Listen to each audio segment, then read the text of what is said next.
Hi, folks. Welcome to the DB Cooper Sleuth podcast YouTube channel. I am joined today by Nicholas Broughton, my good friend from the Cooper Vortex. And today, what we were going to do is talk about all of basically what we did with the Facebook group is I put up a poll because it was Nicky's idea to do this bracket, basically an NCAA tournament style bracket of the known Cooper suspects who are out there whose names are known. So that's what we're doing. So the way that we seeded this, because the seeding is obviously the most important part of this, the way that we seeded this was I put up a poll of 30. There's not that many Cooper. I have a list of, 400 Cooper suspects, honestly, but the ones that people know, I put up all of their names, and I had the Facebook group, which is about 4,000 people on that Facebook group. I asked for votes, and what we did is everyone could vote multiple times. And I just said, which suspect are you interested in knowing more about, person of interest, whatever you want to call them? Which one are you more interested in? Which ones are you interested in learning about? So you can vote for as many as you want. And then what I did after about leaving it up for over a week, maybe even 2 weeks, I went back and I calculated all of the leading vote getters. And that's how we ranked these. So we came up with 20 people who got votes. And basically, it kind of morphs or it kind of mimics it kind of just shows where the vortex is as far as our minds go with current named suspects. So I think it's pretty interesting. So what I did, here's the blank bracket. I'll go ahead and show everybody. This is the blank bracket. We've got 4 regionals. We have the Bing Crosby regional. We have the Carrie Grant regional. We have the Hoodlum regional and the Dracula regional. These are named after the 4 Cooper sketches. Obviously, Dracula sketch is the name given to the Florence Schaffner Unsolved Mystery sketch from 1988, which I think is pretty funny. And Carrie Grant is obviously the Carrie Grant sketch. That's Composition B, or Composite B, revised edition. Composite B, first edition, is the Hoodlum sketch. It got that name because Alice Hancock didn't like it. She says, he looks like a hoodlum in this sketch. And that's in the FBI file. She goes, he looks like a hoodlum. So I call it the Hoodlum sketch. And then, of course, Bing Crosby, which was named by Max Gunther, I believe, is the first person to use that. Interesting. I didn't know that. Yes, that's the origin of that. So anyway, let's get into it. So we have viewers here. Has everybody sound good? It looks like somebody says, if marijuana was a person, it would look like Nicky. That's a funny line. That's a funny line. That guy would win in there too. He's like, does the winner cut down a net with a pocket knife? That's good. Yeah. So, okay. Jokesters in the chat tonight. Verdal is always a risk to nuke his own team. Well, that's probably true. Yeah. All right. So here we go. So here's what we're going to do, folks. We're going to get right into it. We're going to do a reveal. So we're going to go by brackets. We're going to start out with our lowest seeded person, which is in the Hoodlum regional. We're going to start out with Walter Recca.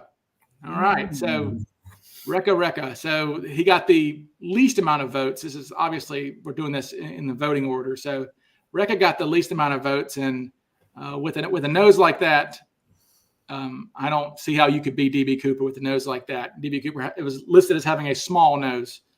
That is anything but small. Nicky, what are your thoughts on Walter Recca? Yeah, it's a wide load there. I know the Recca camp will probably say, I've heard him say before that, the nose gets smaller as you age. So that's kind of Oh, so it would have to get smaller as you age. Yeah, it would definitely have to. There's a lot of work to be done. I guess plastic surgery is not out of the question, right? You have to do that for him. Right? This photograph here is when he's married, probably in the 50s. And, he's in his 20s. And, man, obviously noses keep growing. And that's a big old nose. So, and I've said before that, Recca would not be the worst suspect if he looked more like Cooper. And if we didn't have his confession saying that he jumped at Clay Ellum, 150 miles away, right? Right. If without actually all of that, all of the confession tapes and all of that stuff by the linguist expert and all that they got, all that actually hurts his case, It did. Yeah, because Recca honestly is a guy who could have easily done DB Cooper's jump. He was a Air Force parajumper. He was a a special forces jumper essentially. And he was also not a bank robber, but he had a armed robbery on his record. So he was a armed robber. And he seems like he really wanted to be like a CIA spy. Like he really wanted to be like in the CIA, So like what better way to like show off your skills than, than pulling this off. Right. Yeah, I agree. Yeah. So you're right. It would be almost like he's advertising his skills in some perverse way to the CIA. So after Rekka is going to be going up against, now Rekka's in a play-in game on that bracket. Rekka is going to be going up against Joe Lakich. All right. So Joe Lakich, who is the suspect that was put forward by, I'm blanking. By our good friend, Bill Rollins. Rollins. Yes, of course. Bill Rollins. Our nice friend Rollins. Joe Lakich, there he is. Is a good likeness to Composite B and probably to the Hoodlum sketch as well, I would think. This picture is when he's younger, so we don't know what he looked like when he was 50, which I believe is how old he was at the time. His daughter had been killed in a hijacking about 2 weeks earlier in Jacksonville, Florida. Her estranged husband took over a plane, and the FBI were really aggressive in that scenario. Despite the family saying, do not be aggressive to him. He'll surrender if you just talk him out of it. They shot the tires out of the plane. He ends up killing the pilot, killing her, then killing himself. And so Bill Rollins speculates that Lakich's motive would be to get revenge on the FBI, but I don't know how stealing $200,000 is getting revenge on the FBI. No, I never bought that motive from Rollins. He did make some kind of loose connections to the tie particles for where Lakich worked, I think, in Tennessee or whatever. Yeah. A few of the particles, I think the titanium and the stainless steel possibly. Don't remember exactly. He made a few pretty okay connections to the tie, better than most suspects as far as on the tie particles, as far as making some connections. I'll give him that. Yeah, he had some connection to like Tektronix maybe or something like that. Yeah, something in the something in that Tektronix type of capacitors or stuff like that. Yeah. But so that was kind of interesting, but the motive, just that happening 2 weeks before, and it just I just don't see it. Cooper was cool, calm, collected. I see a guy like Lakich being emotional after what just happened to his daughter. Like, in his mind wouldn't even be there. Like, after that happened, to come up, think of this skyjacking. No. Like, I just don't see his mind being there. Like, I'm just not seeing that at all. And consider, why would someone who lost a daughter in a hijacking go terrorize other young women? Well, exactly. Like, you're just going to be just as bad as the person that killed your daughter. Just killed your daughter, right? You're going to be, harming and terrorizing more innocent people on a plane. Why would he want to continue that?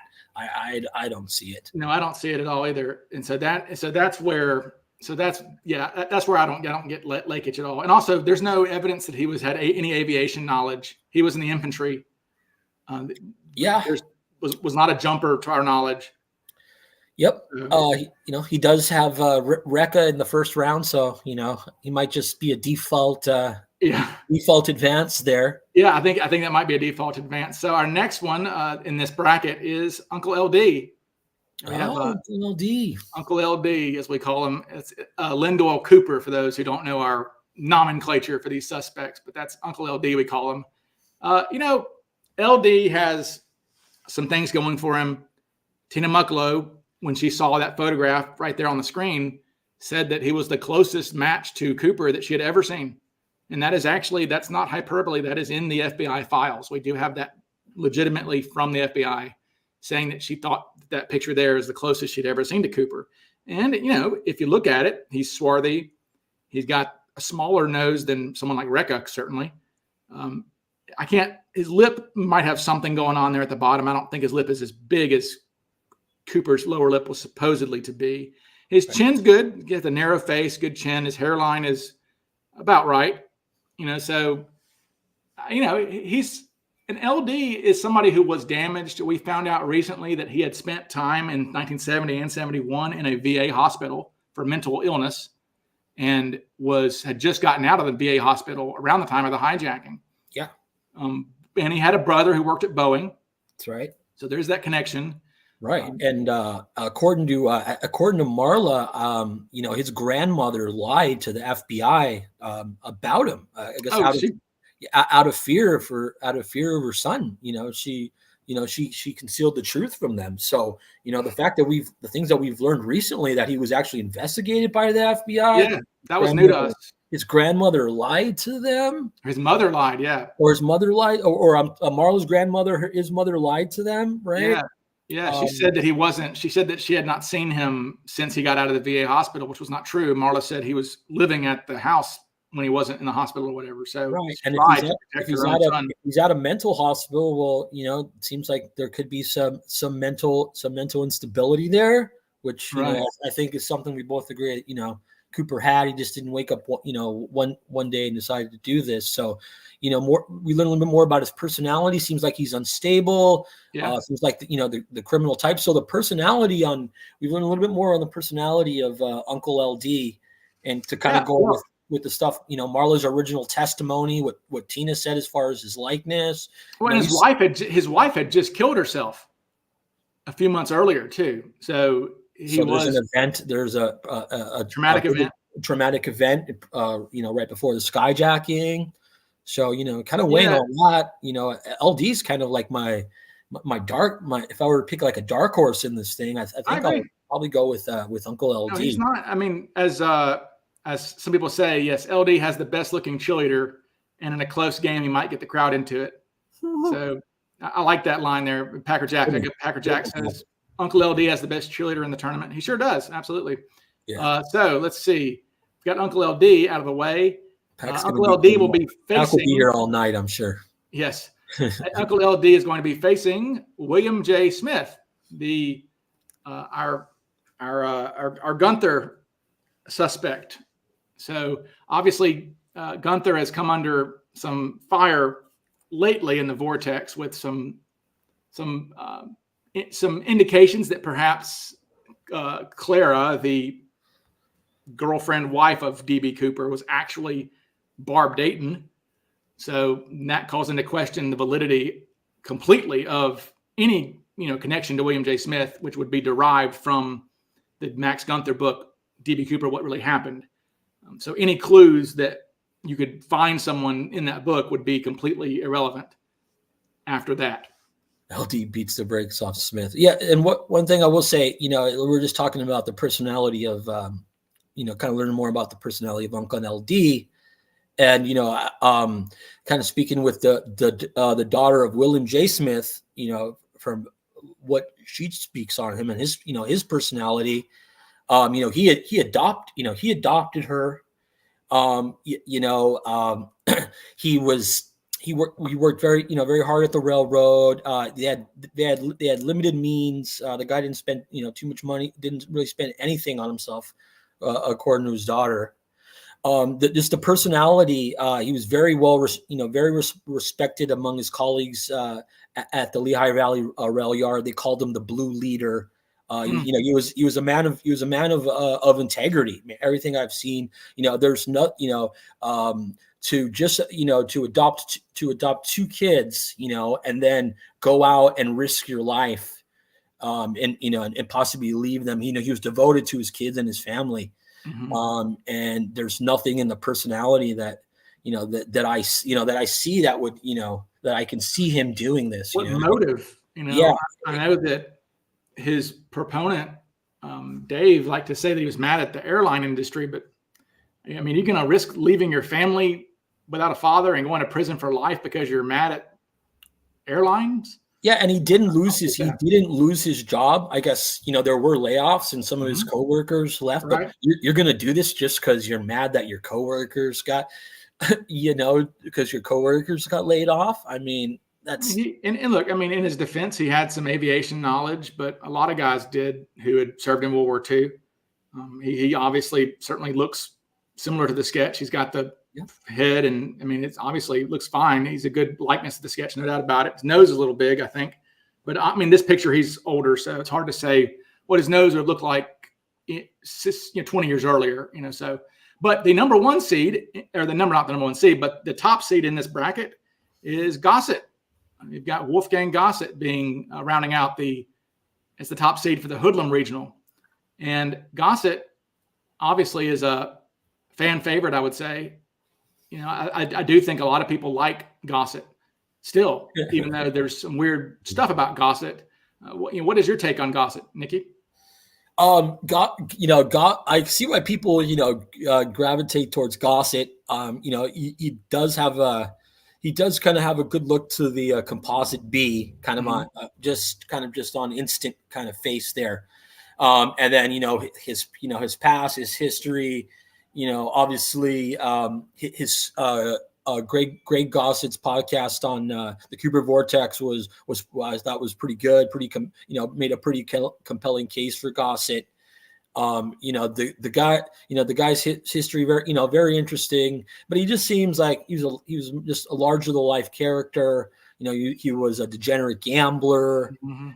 I don't see it. I can't get past the complexion. I said it before that, he was whiter than the ghost he chased. Mm-hmm. I don't know if you want to bring up that clip of a Gossett, which I think was pretty cool, of him talking about his exorcist ghost chasing stuff. Sure. But he just looks so just pale white. I just don't see the swarthy potential, in him. Hispanic. That he'd be confused by Hispanic. He doesn't have any of the ethnic kind of thing. I think that's it's part of it. He lacks that, and I don't see him keeping quiet. He's a confessor, right? He said he did it, right? So those guys are already. That's a huge strike. Anyone that's talked about it, obviously, because we've known with other copycats that talking about it is what got them caught. McNally sure. and McCoy. So I don't see him keeping quiet. I think if he was Cooper and he had any of the money, he would have spent it, put that into circulation. Someone would have talked. So something would have came back to Gossett. You had a attorney. Attorney Galen Cook did a lot of work into him. I know put a lot of work into Gossett, and he hasn't come up with anything concrete. I think at this point we're thinking that he's kind of stopped. It seems like he may have hit a roadblock when it came to Gossett there. Yeah, let's see. I would say let's see. I'm going to let me do this real quick. Cool character, Gossett. I see why people. Sure. Yeah, let me play this clip here. I've actually got a clip here. They'll get to Gossett in a second. It's a clip from some show that they did where they were doing an interview with him about his ghost chasing or exorcisms or something. I wouldn't. Recently, I met a parapsychologist whose name was Wolfgang Gossett. He told me that there were living on this temporal plane, disincarnate entities that once belonged to people living on this temporal plane. And at the time of death, for whatever reason, they elected to remain on this plane, and they have elected not to go over to the other side. So this is an odd character, and no doubt about it. He's chasing ghosts, and he looks pretty white there. He also has a tick a little bit. And his eyebrows. He doesn't have any eyebrows. That's the The eyebrows are also another one. Cooper. It seems like his eyebrows, are long and then arch and kind of thin out, and go all the way past his eyes. Where Gossett's, his eyebrows cut up about halfway, to his pupil there. Yeah, and his nose is pretty wide too. But I mean, I'd say probably the best feature of Gossett is his neck. He does have a turkey neck. His turkey gobble. That's probably his best feature. So we'll give him a point for that for sure. Points for that. And listening to that video, I'll give him one more. He does talk. Said Cooper spoke intelligently. Yeah. Obviously, from there, Gossett speaks pretty intelligently there, from what I can hear. So it seems like the way he would talk and the words. I don't know quite about the if some people can hear an accent in that or not. But as far as like the words he uses, like he's a smart guy. I mean, he got intelligently, so I can see that for him. I believe he may have even got a law degree or something at some point. He was a smart guy, and look, he was parachute trained. He was in the Army, the Air Force, and the Marines. So he was a military guy. His family, we used to go drop him off in the woods, and he'd go hiking for days and then just appear. So he has the skill set. And being a desk jockey in Vietnam, which is what he was in Korea in combat, but he was old enough by the time Vietnam came along that he was a desk jockey. And that could possibly set you up for learning about airdrops and things like this. Obviously, being a grunt on the front line, might not know that, but an older guy who's in the rear with the gear doing paperwork and stuff. Mm-hmm. I can see info getting passed down to Gossett. Oh, Jay's like Gossett would have been talking Tina's ear off. True. Yeah, I agree. He seems like he was, he was a character. He was a charismatic guy. I don't think Cooper had that kind of charisma that we see with Gossett. No. And so there's our hoodlum bracket. We've got Rekka, Lakich, Gossett, Uncle LD, Smith. So Smith is that 5 seed there up against the 12 seed LD. That's probably the best. I think that's the best upset we're probably going to get. I do think that LD will beat Smith. Yeah, that's my. I had that one circled as for my possible upsets. I got that one, and I got one other. I think I'll bring it up when we get to that one. Right. Yeah, that's one of the 2 upsets I had circled. I definitely think Gossett is going to emerge from that bracket for sure. He's a popular suspect, so it'll be him or LD for sure. It wouldn't surprise me. Yeah, I think Uncle LD and Gossett will be battling it out there to see who takes on the Bing Regional. All right, all right. So the Dracula Regional, we'll move over to the Dracula Regional, and we've got Dwayne Weber is our 19 seed there.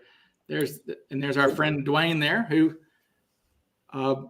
Well, what to say about Dwayne? Let's see. The thing about Dwayne is ears. His ears are gigantic. He's got Dumbo ears, and he has no aviation experience that we know of at all. He was in the infantry in World War II.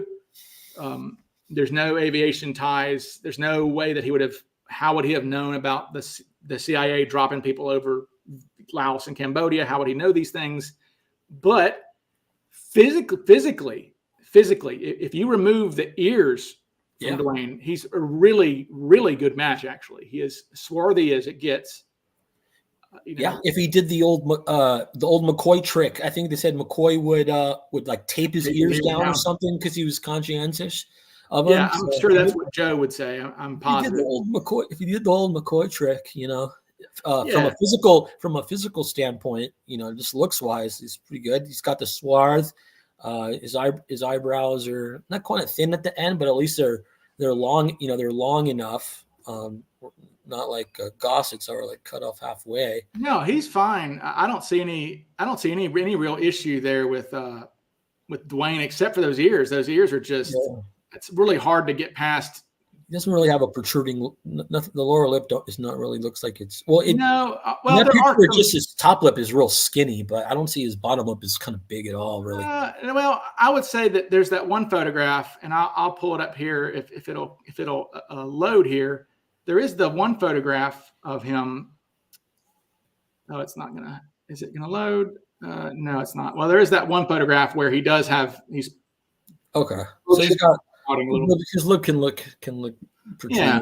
Okay. So Dwayne's not Cooper, people. But but he's definitely homely, and he's okay. So let's see. Dwayne's going to be facing Sheridan Peterson, PD. Okay. Yeah. Well, I think PD should rout Dwayne for sure. Yes. So I think that was my other upset, right? But that's not an upset. That's not an upset. Oh, I'm sorry. That's not my other upset. Yeah, for sure. So, but no, Peterson, if problem with Sheridan is he was basically bald. This is his passport from 1970, I believe. So this is before the hijacking, and he essentially has no hair already. Yeah. I just don't. Now everything else looks good. He's got the small nose. He's got kind of a heavier lower lip. And he clearly was a smoke jumper. He was an expert skydiver, certainly qualified to do it. I don't believe he had any CIA connections, but, you know, he was in Southeast Asia at the time doing civilian work for the government. So he may have run into people at the bar. That's the thing about anybody who can put themselves in Southeast Asia in the late 60s. That's good. That's good. Yeah. Because you could come across somebody at the bar talking about jumping out of planes and things. So, you know, I think if you can do that, and clearly we can put him in Southeast Asia in the late 60s and early 70s, he was there. And so, he'd be interested in the activity of smoke jumpers, yes, and the like, and stuff like that. And I think there was actually smoke jumpers in Laos, or in I believe that there was a skydive team that just did recreational jumps out of Laos, I believe. Yeah. Mark was like, oh, I did. He's like, someone told me that, but I never believed it. And then I think he found some documentation on it or something. But yeah, Chris, he's been interested in that kind of stuff. Zahn here says Sheridan should be much higher, and if I was ranking this, Sheridan would not be a 14 seed. He'd be a little higher. I mean, because there's still, I don't think he's Cooper. I'm not positive he's not Cooper. I won't say that.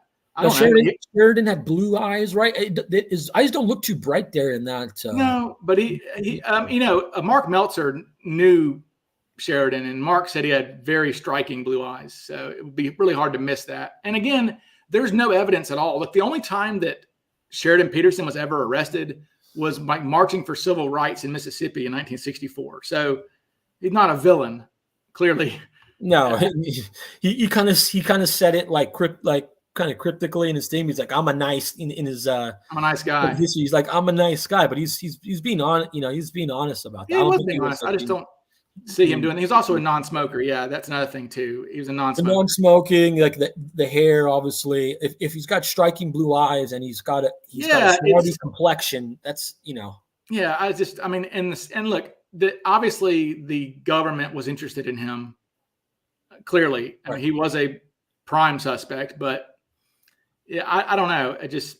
I don't know. So, okay, next we've got Dr. Roman is our next one. All right, 11 seed. This is Dr. James Roman. A lot of folks don't know about Dr. Roman, but Dr. Roman, let me tell you about Dr. Roman. So this guy was born in France to a Belgian father and a American mother.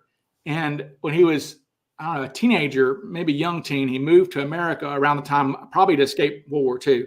They probably fled around that time, early in World War II. Comes over to America and joins the Army at the end of World War II. Gets out and becomes a test pilot for the Air Force, and also becomes a surgeon. He was a flight surgeon as well. He learned while he was in the Air Force, he took the GI Bill and went to med school and became a med student, and got his doctorate and began researching the effects of heart issues in pilots who are pulling high Gs. Then he gets into NASA a little bit, and I wish I could find that photograph. He actually gets into NASA and becomes a candidate. Becomes a candidate for being one of the guys there with NASA. In fact, we have a picture of a test pilot, I'm assuming.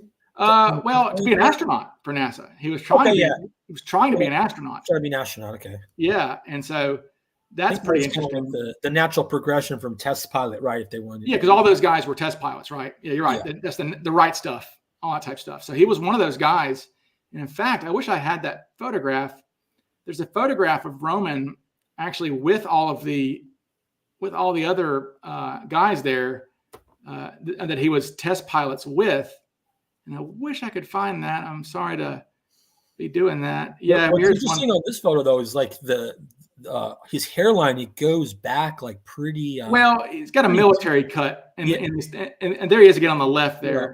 I mean, he's got a military cut. So now he was out of NASA and out of military by the time of the hijacking. He'd actually he started a private practice as a surgeon over by Washougal, actually.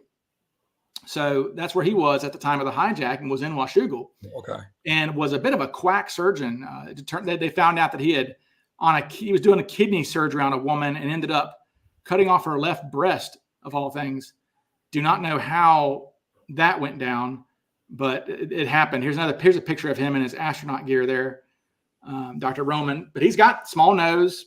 He's got the pointed nose. You can kind of see some lip thing going on there. So now the reason why Dr. Roman is an interesting suspect is Dr. Roman, about a week before the money was found at Tina Bar, Dr. Roman finds out that his wife, who is a much younger woman, she was 20 years younger than he was. His younger wife was having an affair with another doctor in town. So about a week before Tina Bar, Roman goes and murders in cold blood this doctor in the streets of Vancouver, and goes home. And when the cops show up to his home, he kills his wife and then kills himself. So pretty nasty business there. The kicker is that when the FBI come to, not the FBI, but the sheriff's office, when they're digging through his house, they find hidden in a barn in his backyard dynamite, blasting caps for the dynamite, other explosives making things, police scanners, a bunch of like forged documents, forged identification papers. This guy was leading a real double life, and clearly had the knowledge to have been Cooper. He had the balls of steel. Apparently, all these. I mean, anybody who's a test pilot and an astronaut is not going to be scared of jumping out of a plane, because they probably do it. They've probably had to eject many times before, honestly, and scarier to eject out of death spiraling aircraft. So they have some familiarization with parachutes. Yeah. Obviously aviation. Could been in the circle with other test pilots, right? So like I think Lee Wallach was the guy that was a test pilot for Boeing that did the 727 tests, right? And they actually did some tests from what Broer found with lowering the stairs, doing some stuff like that. Also the 727C tests, right? I'm sure they used test pilots for that when they were dropping cargo out of the 727. Right. So, he would have been in the test pilot circles probably, and he probably, that information might have been something. And we found out too that I always be interested in test pilot type. When I was researching Roman, we found out that he actually bought like a huge spread. I don't know how many acres, I think it was 200 acres. He bought 200 acres in early 72. And he had just gotten off being a resident. He'd got through med school for being a surgeon a year earlier. And so in 1972, he buys a 200-acre piece of land. He buys a business. He buys like an office building or an office structure for his medical business, for his clinic. And so he buys all this in 72. So I don't know. In the FBI, what's interesting about it is that when they went and talked to his wife, they ruled him out. The FBI did. They eliminated him. They never showed his photos to the stewardess because they couldn't find any photographs of him. Interestingly enough, we have that in the FBI files. But what's interesting is they go to his wife or his ex-wife. Obviously, his wife was dead. He killed her. But his previous wife, who was probably feeling like she'd won the lottery to get away from that guy, they go to her and they say, do you remember where – this is in 1985. They say, do you remember 1971 where your ex-husband would have been? And it's redacted. We don't know what she says, but clearly whatever she says satisfied them and they walked off. But I'm just wondering, I don't remember where I was 2 Thanksgivings ago, much less, my wife or whatever would be, right? I don't really remember. So to remember 14 years ago where they were on the day before Thanksgiving, I mean, it almost seems like she may have just made something up because maybe she was concerned about being an accomplice or something. Yeah, possible. Or I mean, it could have just been something. It could have been a memorable one. Maybe they went to a family's house, or maybe there was something that she was able to remember. If it wasn't just like, oh yeah, just another Thanksgiving at the house. That's kind of the only thing. And the one thing I'll say about him though is just the hairstyle kind of throws me off a bit. Well, we just don't know what his hair looked like when he was out of the military. Obviously, but all the pictures we have of him, he's still in the military. Okay, so we don't have any photographs. We don't know if maybe after the military he might have switched up his hairstyle, because if he still had that crew cut kind of going on, like it seems like his hair kind of goes forward too. I don't like. I don't. Yeah, see how that kind of goes forward. Like I don't know how well he could pull off a comb Come over. Yeah, we just don't know. I mean, comb over. I guess he's got some hair in this photograph. It's kind of hard to see, but he's younger in that picture. Yeah, but it's not going to the side. No, we really can't tell. So, but yeah, Roman's interesting. He's a kind of a suspect that most people don't know about, and the Facebook group obviously liked him enough to put him higher than some of these other people. So Roman will be facing. How long have you known about Roman now? Like, it hasn't been too long, right? No, Roman's. I introduced the Vortex to Roman right before CooperCon last year. So probably October was when he popped up in the files. Right. And apparently Chris Cunningham said that there was some connection that Joe Weber had mentioned Dr. Roman, but I tried to find that and I couldn't. But it was more evidence apparently that Joe Weber had access to the 302s, because Roman is in the FBI files pretty deep in there. So Dr. Roman will be facing Lee Seller, another new suspect from recent times. This is a photograph there of Lee Seller when he was younger. Lee's interesting. Lee is was a Canadian pilot in World War II, and then after World War II was still in the Canadian Air Force, which would have been the RCAF, the Royal Canadian Air Force. Yes. So he was an RCAF pilot.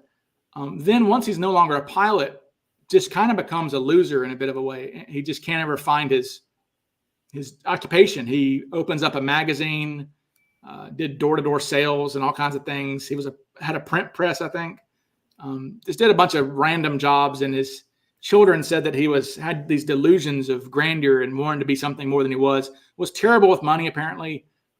There's one story that his daughter told where Lee had some money to go buy her like a snowsuit or something that she needed, like a coat for winter. And he comes back with a new set of golf clubs instead of getting his baby a coat. He got her golf clubs for himself. But what's interesting about Lee is that Lee ends up disappearing in early 71 outside Seattle. This guy actually lived in Vancouver, Washington for a while, and then lived in Seattle for a while where his parents were. And one day he just ended up, dropping his kids off at his parents' house or something like that and disappearing. And they find his car months later somewhere. And the family never reported him missing. So this is not a guy that we ever came across in looking at NamUs or any of these databases. The reason he was brought to my attention by his nephew. One of his nephew messaged me. I get lots of messages from people all the time about suspects. Yeah. But this one actually struck me because he said, "Look, I had an uncle. I hadn't thought about it in 40 years, but I had an uncle who."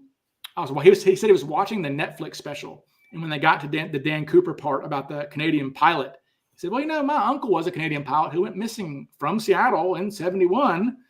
And so, Seller's a guy, if you want to think that Cooper may have died in the jump, Seller's a good, because he's never come, it used to be Melvin Wilson was the Cooper died in the jump guy, but Lee Seller, there's no trace of him ever after 71. He disappears, whether he killed himself or whatever, but there's no trace of him. There's no way. Yeah, go ahead. Yeah, I was going to say that he has no tie particle connections, if that's important. Sure. Yeah. So for the people that wanted to vote, Cooper died in the jump, I guess he'd be your, he'd be kind of your selection then. Sure. Yeah. Lee Seller's the patron saint of no pull, as we say. Which again, if Cooper dies in the jump, it has to be a no pull, because you're not opening a canopy. You're not opening a canopy and a canopy not being found, blowing in the wind. I mean, canopies are huge, So, right. And what are the chances he no pulls? That's, I think Darren, on your live with Darren, I think the way he put it was really good. It's like, really, it comes down to no pull, right? If you believe he died in the jump, it has to be no pull, or else someone would have saw his canopy.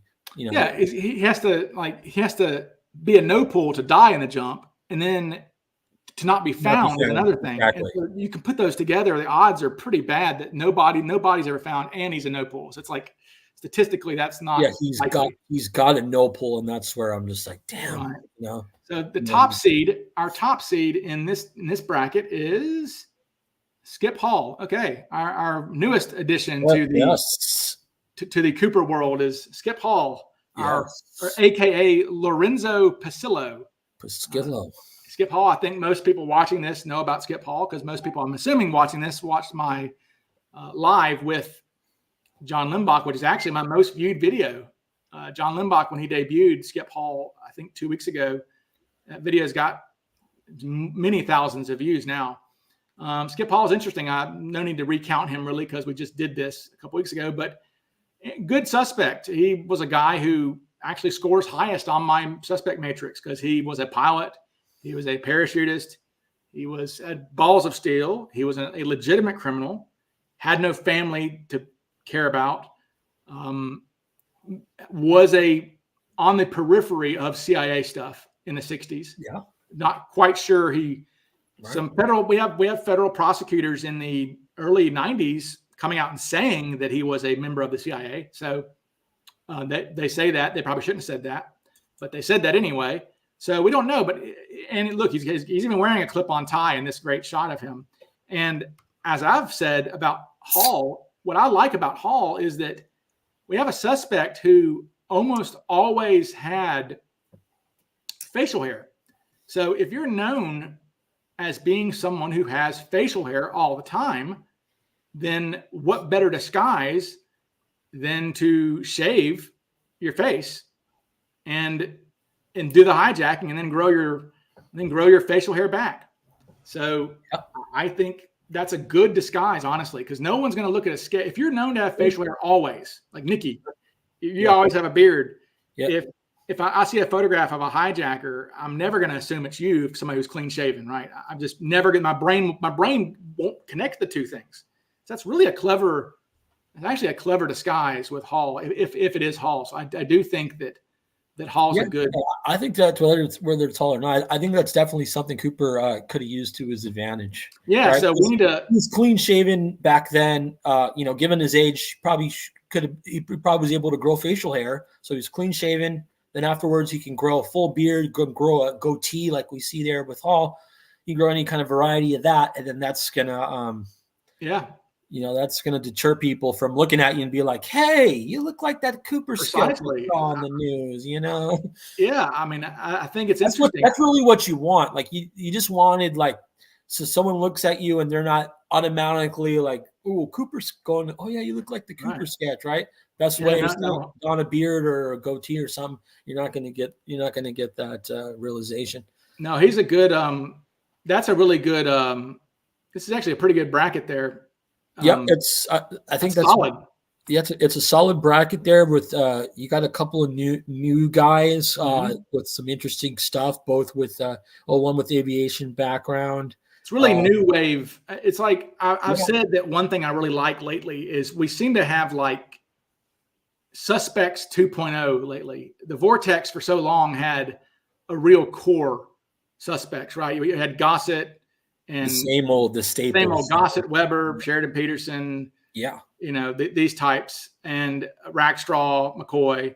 It's always the same people. So, but now that we've got guys like Skip Hall or Roman or Lee Seller, these are good suspects. These kind of newer. I think that's why it's the perfect time because I've been throwing around this March Madness bracket idea for years now. But I think this year is the perfect year because we got enough new suspects now, to be able to throw in the mix and mix in with the older and and just have this really cool bracket that depends on what. Right. It's got something for everyone here, whether you're into the CIA kind of spook, rogue guy, right. Or if you're in, whatever, it's, we got pretty much a suspect here for everybody. Yeah. That's like Foxy says, I'm just glad that Frank Morris is not on this bracket. Frank Morris was like 5'6". It kind of rules him out. But I'll say this about Frank Morris. He certainly had the gift of, we call it divergent thinking. Yes, is what we would say about the divergent thinking. He was an expert prison escapist, and I think that somebody who can devise to escape from Alcatraz can pretty much devise any plot heist if they want to. It's in that FBI. It's in that FBI profile, right? Cooper had inventiveness. I think extreme inventiveness. Extreme inventiveness. So that would be a guy like Frank Morris. But no, Frank was either killed by the brothers who ended up in Brazil, or he got away and lived happily ever after somewhere. Maybe went with the brothers somewhere, but no, Frank's interesting. All right, so let's see, moving right along, we go to our next bracket, which is going to be the Carrie Grant bracket, and we start out with our play-in game with Rackstraw. All right, again, as I point out to people, your old friend, that's right. As I point out to people, this is a photograph of Robert Rackstraw a month before the hijacking. Does this individual look middle-aged? Number one. Does this individual look homely? Number one. This is an attractive-looking fella. I mean, would any 20-year-old go, oh, well, this guy's an ugly guy? No, I don't think so. I would say he wins the most handsome of all the DB Cooper suspects. He's Rackstraw. No, he's not ugly. No doubt about it. I think you're right. Believe me, he knew that. You know, he knew that. Well, you would know best, Nicky, for sure. But no. So Rackstraw, with no need to rehash Rackstraw. Rackstraw was definitely not DB Cooper. They have his palm. We have DB Cooper's palm print. We have Rackstraw's palm print. There's no match. They quit investigating Rackstraw in 1979, I think. And it's funny how Colbert and them, it's interesting. It's like the files that they so desperately sought to release, and thank God they did. I wouldn't be here if it wasn't for the FBI files. But they fought so hard to release these files, and then the files are released, and they're like, oh shit, this is definitely not DB Cooper at all. I mean, he had good alibi. Again, he's a guy who, I don't see any swarthiness to this guy. He looks like a white dude to me. Yeah, I don't see any. But you're thinking like Colbert's camp, like, you know, his team, the case breakers. You act like they actually read the FBI files on him and actually saw why the FBI eliminated him. They didn't even bother with that. It's funny. Jay Coleman says Nicky used to coach Team Rackstraw, so he brings a lot of knowledge to this pre-tourney breakdown show. That's right. Yes, for those who don't know, Nicky is in the vortex because he knew Rackstraw. He sold weed to Robert Rackstraw in California back when that was illegal to do, Nicky. But the statute of limitations is long gone on that.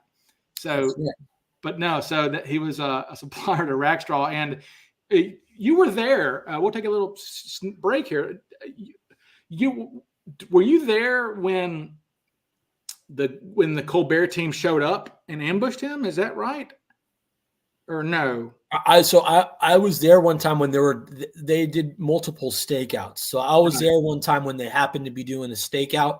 I don't think it was at one time that we get the video footage from. I think that there was two separate stakeouts that they did that they got the footage on the History Channel. I don't think it was either of those times because it was during the more evening time. Right. But they might have been there earlier in the day, and then I showed up later. They were still around. It could have been from one of those days. I'm not sure, but yeah. Yeah, when they harassed him at the boatyard and they were like, "We know you're Cooper." Yeah, he's just like, leave me alone. And he and Colbert is it true that Colbert asked you to do something nefarious? Yes. So he things were kind of running dry, and he was kind of desperate. I think this was right before he came up with that whole Wally the pilot story, and that he dropped some money into the Columbia, and then they found the location, and they were out there looking for the parachute, and they found like some potato sack or something like that. It was shortly before that, and then they were like, they asked me to plant some old $20 bills on Rackstraw's boat. Poverty Sucks. And snap a couple of pictures on there and act like I found his stash spot, and I was going to be their whole thing. They're going to be, Rackstraw's money stash spot found on his boat, blah blah blah blah. That's so unscrupulous. No, I was like, screw you guys. I'm sorry. Yeah, I'm not doing that. I'm not down with that, man. So no, that's being kicked. But by this time, I was like already. Like I had already started like doing some research in the case, and all that early impression from the documentary had worn off, and I was on the Drop Zone and DB Cooper forum and getting the real facts, and then I'm like, what the hell were these guys up to, man? That's why Yeah, so you knew that they were already there was bullshitters. But on the face, they're like, you see they got all of these retired, federal agents and FBI. They got they got some star-studded names on the team. They sure did. I mean, as far as like titles go, this right. guy was this guy was that, and you're like, well, and as we've learned lately that, I believe this is true. I can't confirm this, but it makes sense to me now that Thomas Colbert's brother is Stephen Colbert, yes, of Comedy Central fame, and Right. whatever he's on, whatever late night show he has now. So they're related. So that makes sense that these connections would be there. Thomas Colbert is on CBS, right? Because he always say, "I got my CBS contacts." I believe the Tom Colbert Late Show, that's on CBS. That's a CBS program, right? Yes, that's right. Yep. Yeah. So it totally makes sense. That's where, because he was trying to make it seem like he was, he was this big reporter and stuff like that. And I try to look for stuff. I'm like, I didn't really see too much evidence of that. So I'm like, where is he getting his Hollywood connections? Then when I forgot who said it, that said you found that out. I'm like, oh, I think Eric said it. I'm like, oh, dude, it makes so much sense. It totally makes sense now how he was so. How he's always able to get. He's like always Fox able to get his News. name in a documentary. He was able to, and he was able to get the Cooper stuff like on Fox News and stuff like that. Where like, yep, always. The only other time I saw that was like when the Marla thing happened. Yeah, and that was Marla being an attractive lady. So exactly. So in the play-in game in this bracket, Ragstraw will be facing Melvin Wilson, it's weird. It's bizarre, but I mean, Melvin Wilson is a dark horse for me as a suspect, always has been, because I just find it so uncanny that we have a guy who is very, very desperate, who is running from the law at the time. He is a fugitive, having just been indicted for counterfeiting $200,000. So what do you know? I mean, that really is just so boom. It's so, I guess the quote would be on the nose. It's striking, really, that we have a guy who looks like sketches. He's not a bad resemblance to Cooper. Yep. He is from the whole Minnesota nice country sort of stuff. He was from Wisconsin, but actually he might have been from Minnesota, but was living in Wisconsin actually. Okay, so I could have gave him that Midwestern accent. Sure, had a Midwestern accent. He was a smoker. He was swarthy. His family said that he had a winter tan because he was always dark looking. Yep. And I don't know, but the problem with him obviously is that Melvin Wilson has no aviation experience. He was in the surface Navy in World War II, but it's hard to get over the fact that this is a guy who obviously this is an FBI surveillance photo of him wearing a friggin' suit. Sure. From 1971 with a skinny tie in 1971. Exactly. If it seems to fit, he seems to fit the bill better. This is another one I had circled as an upset. I do like Mel Wilson here. Right. Like Rackstraw, complete opposite. Like there's no question that he could have pulled it off. Like he had the aviation knowledge. Rackstraw's a good. He had the parachute knowledge. Like he has all of that in he was a crook, and he was a true criminal. And he was a true crook. But just the age, the personality type as far as how he would interact with the stewardesses. As I've said it before with Rackstraw, Rackstraw actually fits the mold of a copycat really well. Oh yeah, McCoy and Rackstraw are very similar people. Yep. Very similar in many, many, many ways. Both helicopter pilots, both, I do not believe Rackstraw was a Green Beret, but he was jump qualified.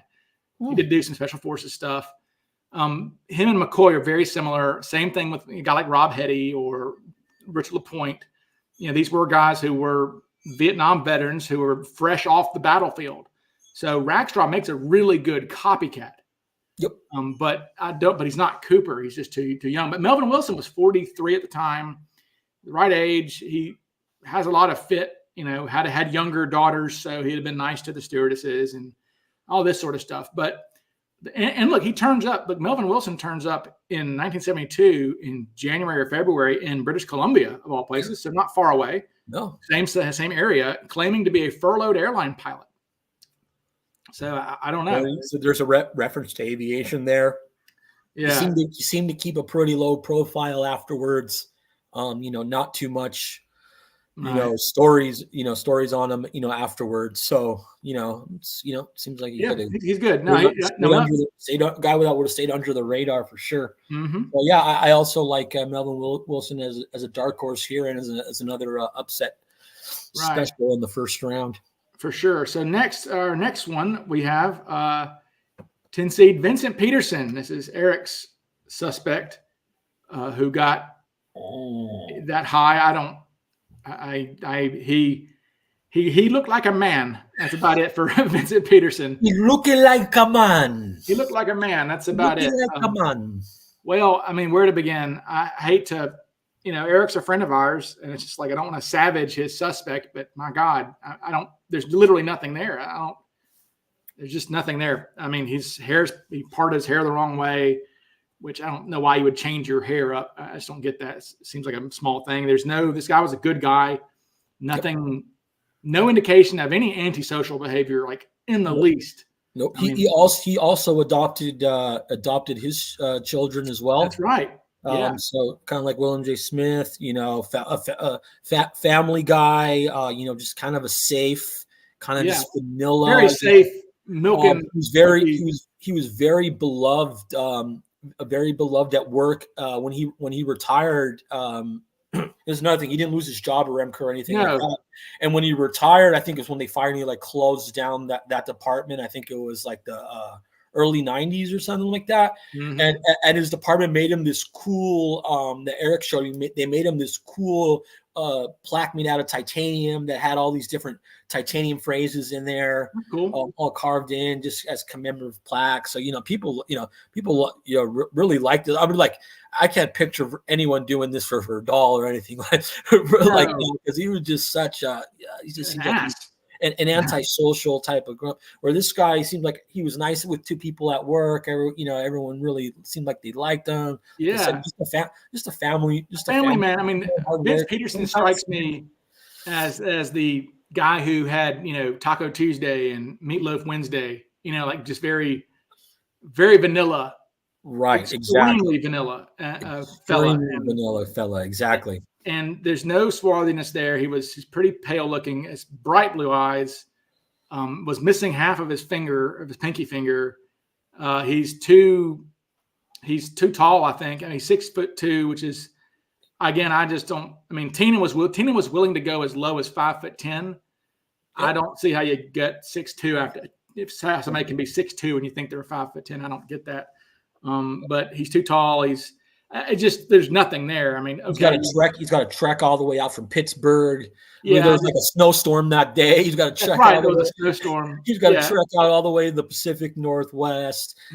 Pull this off, and then be able to get back home without being detected on the way back. There's nothing there. I mean, you've got tie particles, and then that's it. He works for the company that connections to tie particles hasn't been confirmed, but it's been made, right? He just works for the company. That's it. Yeah, he's just a guy. I mean, I don't know. So Vince Peterson is going up against the resurging.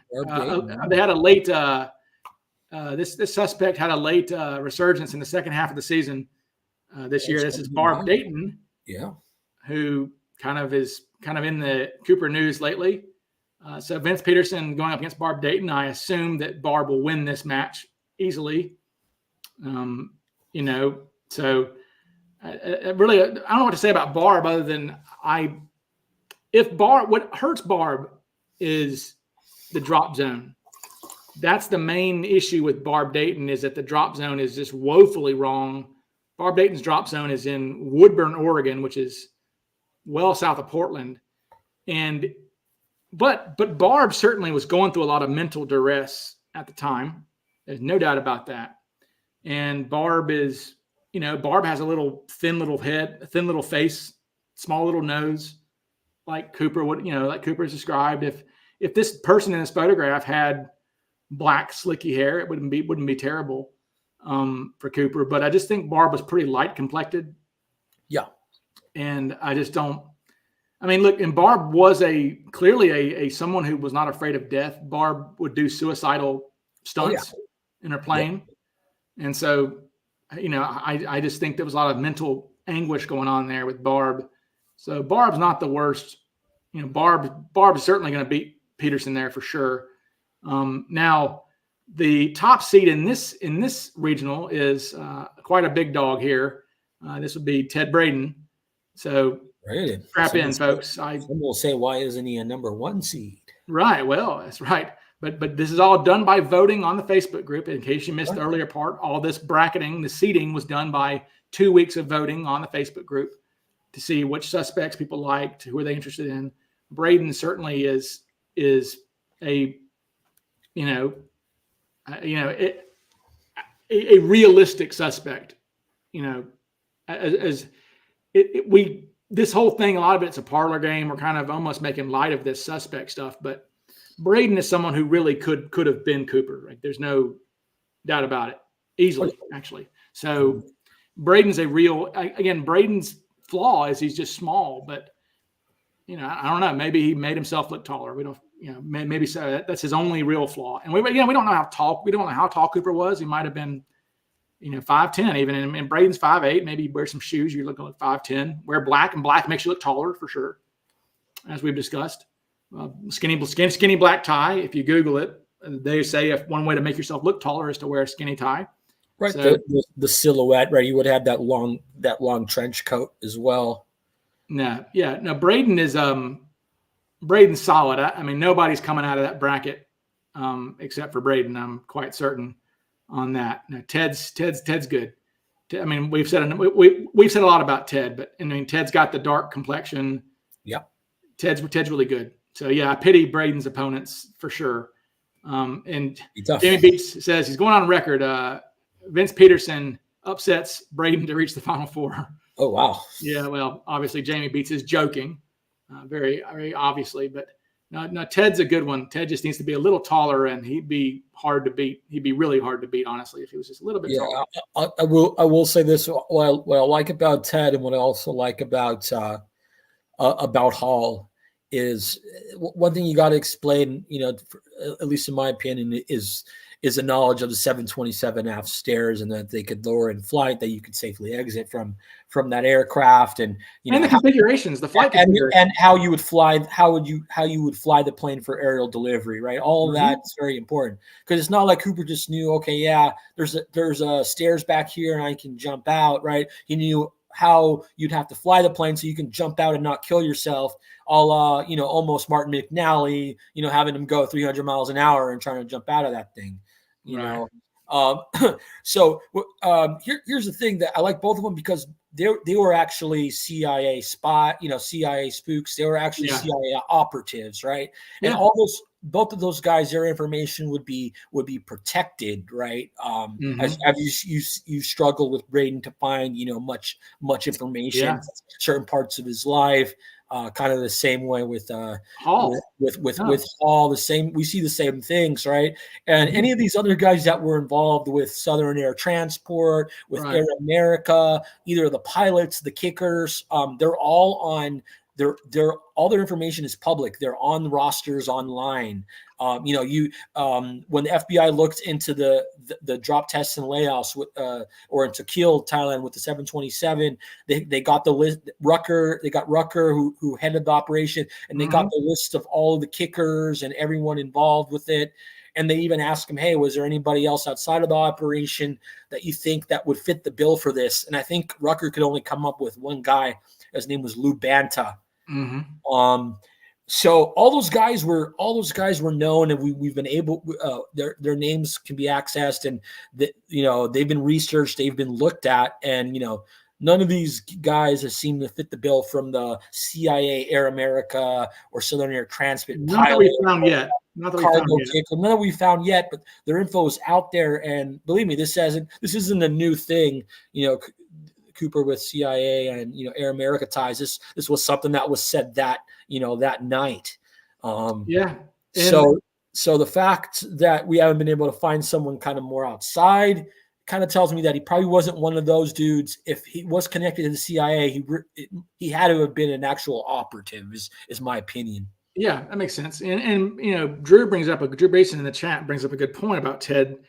Is Ted?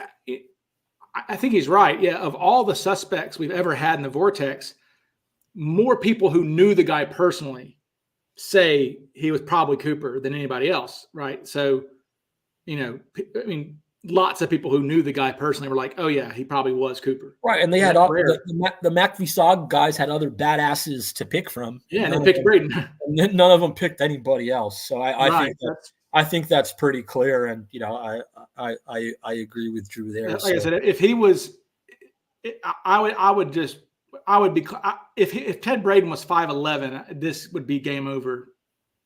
Really, I think it'd be hard to.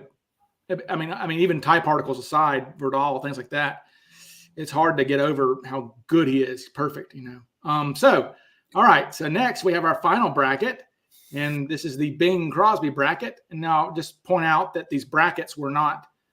This was assigned by the seating. It's not done by any. It's not like because somebody's in the Bing bracket they look like Bing or anything. But anyway, so our play-in game for the Bing bracket starts off with Richard McCoy. So Richard McCoy was a 17 seed in our group. So people are interested in McCoy. And there's our mugshot of McCoy. I would say he's probably the most well-known DB Cooper suspect. I think if you were to poll people that, you know, everyone would just be like, hey, do you know any DB Cooper suspects? I think McCoy would probably be the McCoy or Rackstraw at this point. McCoy or Rackstraw, yeah. But I think because McCoy's been around longer, I think McCoy would win the popularity, just most name recognition. So he definitely has that going for him, even though he's a higher seed, which he should be based on the evidence. Yeah, he's pretty low, and he probably should be higher, honestly. He's not Cooper, but he should be higher. So he is going up against Kenny C. So Kenny Christensen. Man, this is one where it's like I can't even.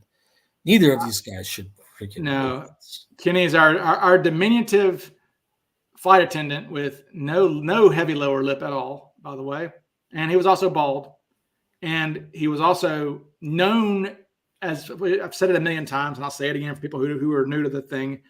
The people who knew him. We met a flight attendant for Northwest Orient from the 60s and 70s in Seattle at CooperCon, and she was very sweet. And she said, we asked her about Kenny, and she goes, "Oh yes." She goes, I knew Kenny very well. Flew with him a lot, and it was a joke within Northwest Orient. The joke was that Kenny Christensen was Cooper, just to mess with him because he looks like the Bing sketch a little bit. Yeah, none of them thought it was serious. It was just a running Northwest Orient kind of inside joke. And so she said that when she saw in like the Nat Geo special or whatever that started talking about Kenny Christensen, she was like, "What? That was like the joke." And now somebody's making it real. They actually made a documentary out of my joke. Out of our inside joke. Yeah, there's just no way. There's no way that Kenny's small too. Kenny's 5'8" or something like that. Small guy. Again, as I've said a million times, why in hell would you hijack your own airline and then keep working there? Yeah. So here's another thing I'll throw out too, that Kenny would have surely known Northwest Orient policy that stewardesses can't accept gratuity. Right. So why offer? Yeah. So why keep offering tips? It seems like maybe Cooper didn't normally fly Northwest. Right. It seemed like he wasn't either aware of this no tipping policy they had, right. or he just didn't care. I don't know, but Kenny wouldn't even. Seems like if it was him, he would have known no tipping policy. Why am I bother tipping? And I don't even see him tipping anyway. But no, and Chris has a good point too here. Chris says that Kenny would have had no problem. Kenny would have had no problem opening the aft stairs, which is it's part of his job, literally. So yeah, I agree. No, he would know how to do that. And again, why? I mean, think about this. Kenny continued working for Northwest for 20 years. Yeah. Tina Mucklow continued working there for 9 years. And I'm not sure Alice Hancock worked for many, many years after that. Right. And especially with Tina, who began. So Kenny, for reasons, worked the Far East route. Always worked on the Far East for reasons. And Tina actually got that route as well later on. Tina did Far East. So Kenny and Tina, certainly, I would love it. That's one of the things if I had to sit down with Tina, I would say, did you know Kenny Christensen? And I bet she'd say yes. And so, I mean, just imagine how preposterous it is to think about DB Cooper, like going to work with Tina Mucklow. Like that's so stupid that I agree. Jamie Beats says worst suspect ever. Pretty much. I mean, his brother was his brother was trying to sell a book or something. I think he wanted a movie deal with Nora Ephron or somebody. Yeah, he wanted a movie deal. They got that one Skip Porteous involved. I think he was is he an FBI? Right. Or I forgot. Yeah, and Skip was some kind of private investigator or something. Private investigator. Okay. Yeah, and then of course Blevins says that Kenny bought a house with cash, and it turns out he had a mortgage. Yeah. It's just. I'm calling this one the worst first round matchup. Kenny and McCoy. Yeah, it almost pains me to see either one of these guys advance. Yeah, who's going to win that? I mean, somebody's got to win. It's like McCoy's already been investigated by the FBI, and they looked at his mileage they looked at everything, and they're like, there's no way he could have been on the flight. So McCoy can't even be on the flight. Kenny didn't want to be on the flight.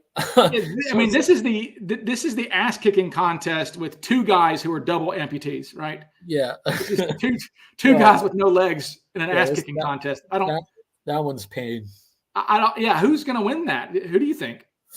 I'll go with name recognition. McCoy. They still ignore. Some of them still ignore the evidence. So I mean, it's going to be. You're right. I mean, McCoy's going to win that. McCoy's name recognition. They ignore for sure. Evidence. All right, so that's the play-in game. So our next seed is Fred Catalano, who is a good suspect. Fred Catalano was a purser for TWA, for Trans World Airlines, and there's a picture of him. He's a little bit older, but we don't really have many pictures of him at all. But whatever picture was shown to some people who were witnesses to Cooper, they liked it. He was not eliminated by photograph. So he's one of the only suspects whose photos were shown to witnesses who was not eliminated. So whatever Cooper looked like, if Cooper is not Fred Catalano, Cooper probably had some similarities to Catalano for sure. For them to not eliminate him is pretty interesting. He was a purser who had trained to be a airline pilot. So he actually had commercial airline pilot training.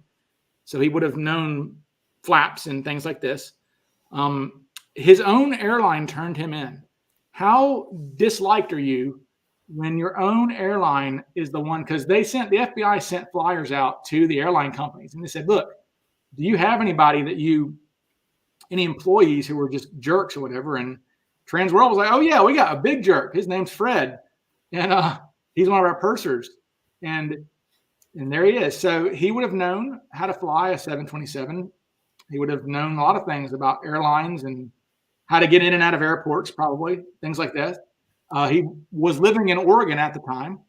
And he was unaccounted for. The FBI, Transworld tried to find out where he was on the week of the hijacking, and they said he had the week of the hijacking off. And the FBI could never find his location. And so he was one of the few guys who survived all the way until the 2000s, and they wanted to collect his DNA, and there's no evidence that they ever did collect his DNA. And so he's really interesting. So he first came about because the FBI went to TWA and asked, do you have any guys you suspect? And they turned him in to the FBI. They said, we have this guy who was unaccounted for on the week of the hijacking. He's a real asshole. And I'm guessing there was a union. They couldn't fire him probably, so they probably wanted to, but they couldn't fire him. So yeah. I mean, so this one was actually a lead FBI facilitator. It wasn't like someone called them in. It's like, hey, I suspect this guy. This was when they went to someone and like, what do you got for me here? So I wonder like how many other airlines the FBI did that to. If they did. It was, there's a list somewhere. I've got it somewhere. It's in my book. It's Delta, TWA, Northwest Orient, obviously. I mean, all of the major airlines, Pan Am, they asked all of them they said, do you have any rogue, employees, essentially? And Is that how they got Don Burnworth as well? I think they got Don Burnsworth just because he looks so much like the freaking sketch. I mean, that's the thing about Don is just, it's hard to even, for those who don't know what Don looks like, he's in my little thing here. There's Don Burnworth. I mean, dare you to find anybody who looks more like the Bing Crosby sketch than this dude. I mean, that's really creepy. And so now Burnworth is he's not in the tournament, but Burnworth was actually, his alibi was he was honorable in Germany. mention. I'll definitely should be an honorable mention. Yeah, I was actually kind of, he was in the voting, and I'm kind of mad he didn't get votes. Yeah, me too. I like Burnworth because Burnworth was in Germany at the time. He had taken his kids from his wife. He had a mobbed up wife who was in the mob, like literally in the mob. Yeah. Mob wife. And he takes his kids and flees to Germany. And he's in Germany in the fall of 71. Now, that's not a bad alibi. If you could say, back then they didn't always stamp your passports when you came back. Oh. And this is a guy who was an airline pilot. So easy to deadhead on flights in and out anywhere you want to be. I mean, this is a guy who was still an employee of, I think American. I think American Airlines. Yeah, I think that's right. Yeah. And so he was an employee of American Airlines. He was furloughed, so he had no work. Yep. And it would be easy for a guy like that to, go through the back door of an airport. I mean, obviously, if you're an airline crew, all the insides and outs of airports and things like this. And, right. The airport like the back of your hand. So it's like, and how to get into the lounges. You have your ID. You have an American Airlines ID. I can, the customs probably didn't mess with the pilots very much. Right. And so he could have easily flown over and then flown back with nobody knowing and saying, And now Burnworth actually said about it. He said that his wife had framed him with a lookalike. He said the mob, because they were mad at him for kidnapping the kids. They sent someone that looked like Burnsworth, and they were going to put it. Yeah, they're trying to frame him by the mob. But again, who says that? Like, I know. It's almost like you're almost like as a defense attorney, that sounds like some of the BS that my clients come up with who are guilty. They're like, oh, well, it wasn't me. It was the one-armed man. That's what it sounds like. Exactly, dude. But it seems like it was a nasty divorce. So probably his wife was like doing some, was doing some bad, doing some to get custody or whatever. So it probably just struck him as, this is probably something else she's trying to do to take my kids away from me or whatever. Yeah, and he was an Air Force pilot. And so he did have, obviously, as a Air Force pilot, he would have known parachutes pretty well, and probably very similar equipment, actually. These pilots in the Air Force in the 50s would have worn MB6s and things like that. Yeah. Mm-hmm. That's what they actually would have. That's what they did wear. So that would have been very familiar to him. And again, that is a freaking creepy likeness of all things. So I just, in his hair, I mean, you can't really tell his hairstyle there. Yeah, I think looks, he's the best of the commercial pilots that I've seen. Oh yeah, easily. I mean, look at that guy. Like, if you look at that photograph, I could see if I saw that guy, I could see someone thinking he was a quarter Hispanic or Native American even. Yeah, he's got that ethnic high cheekbones. Yep, the high cheekbones. He's got that in him. So he's good. So, but the Burnworth is not. Mary says he doesn't look like the sketch. What are you talking about, Mary? Crazy. That thing looks just like the friggin' sketch. Anyway, all right, moving on. So this is probably our best match. This is Fred Catalano, and he's going up against Jason Langseth. Right. Who is, for those who don't know, Langseth he is basically prime suspect number one for the FBI for most of the investigation. There are more documents about him than anybody else. I believe he was investigated in 72, 74, 77, 79, 86, 93, and 2003. So They were all over his butt. He refused a polygraph, which again, I would tell any of my clients to refuse a polygraph. So I don't know about that. But this is a guy who was practicing night jumping and verified by the FBI to have been doing night jumping for 6 months before the hijacking. It turns out in the 70s, he is getting stipend checks, monthly checks from a Canadian bank, which is bizarre. He had no connections to Canada. He was from Oklahoma in Texas and was living in California at the time, not too far away from Elsinore, interestingly enough.